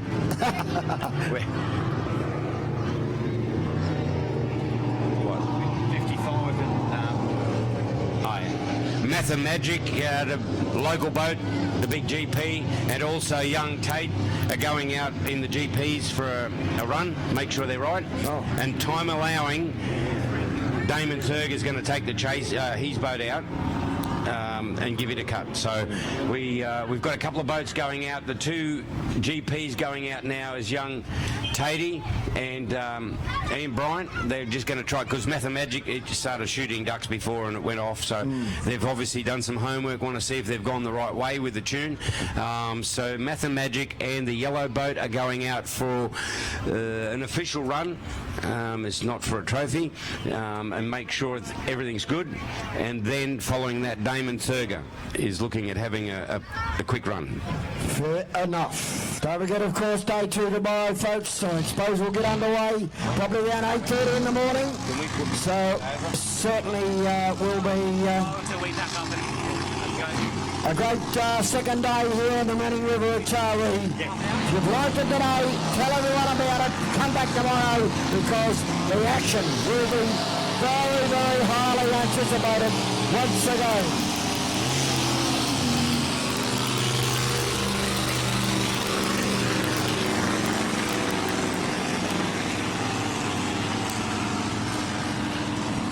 I mentioned earlier on, give us 20 minutes if you can, or a half hour, so we can get the boats back into their pits and the tractors have stopped running around, and then the pits will be open to the general public. But we do, in the name of safety, we have to wait till all the boats are away, the tractors have finished travelling because of kids and that. No smoking, no alcohol in the pits. Okay, well, these two boats, they'll warm them up a little bit because they've been sitting patiently up there waiting to test this stuff. And we're under green flag. There is no start boat. They're out there for an official suck it and see session. Young Tatey will be busting to get out there and play with these guys tomorrow.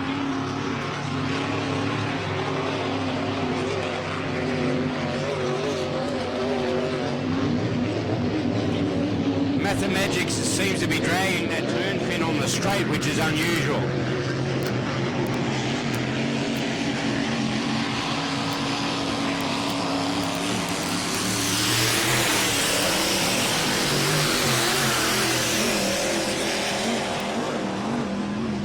I don't think he saw the jetty. Ian Bryant there, he just scared an official off the jetty. I don't think he could see the jetty through the tail of Tatey. Oh, he's had a half spin down there, Sammy. Ian Bryant's gone around. He's still got it going. He would have taken some water on the back, I guess.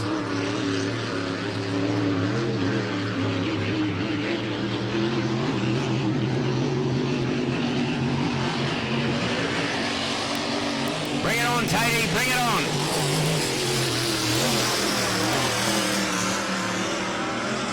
What an awesome young bloke. He really is an awesome young bloke. There's a lot of stuff we should like to say about this man, but we can't, unfortunately. But yeah, it's great to see him out there in the water. I noticed, Sammy, when they ran up the last time up there, we spoke about on a straight, there's a rooster tail off the prop, and in the corner there's a wash off the turn fin. When Mathemagic went up, it had a wash coming off the turn fin on a straight line, which is a boat setup issue. Bit of hard water there for Tatey.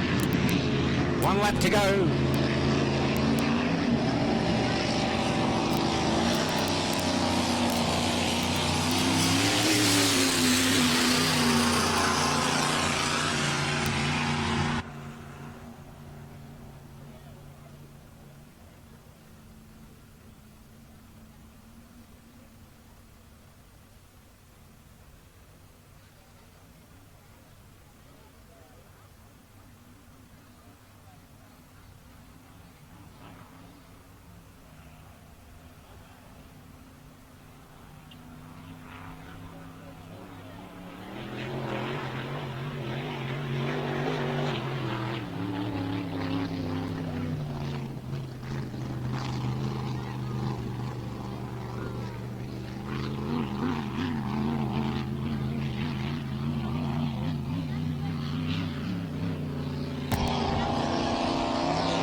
Checking flags out for young Tatey. Bring it on, mate.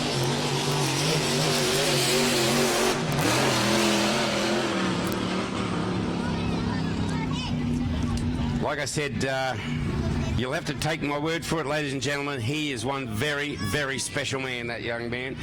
But it's great to see him out there once again. And we do have one other boat now, I believe, Damon Thurger. Damon Thurger was going to have another play just for 1 lap or 2 laps. And that'll wind us up for action on the river here this weekend, or for today. Tomorrow, it's all guns a-blazing. So we look forward to seeing you spectators here. If you're going to go home, please, God bless, be safe, don't drink drive, don't call a cab because they never front up. We found that out the other night. Anyway, so God bless, be safe, take care, and we look forward to seeing you here trackside tomorrow for day 2 of the big one here at the Manning. And don't forget the Big Gold Cup and the unlimited displacements versus the tunnel boats tomorrow. It's going to be game on. Thanks, ladies and gentlemen. On behalf of Sammy, I'm Mark Staunton. We'll catch you tomorrow.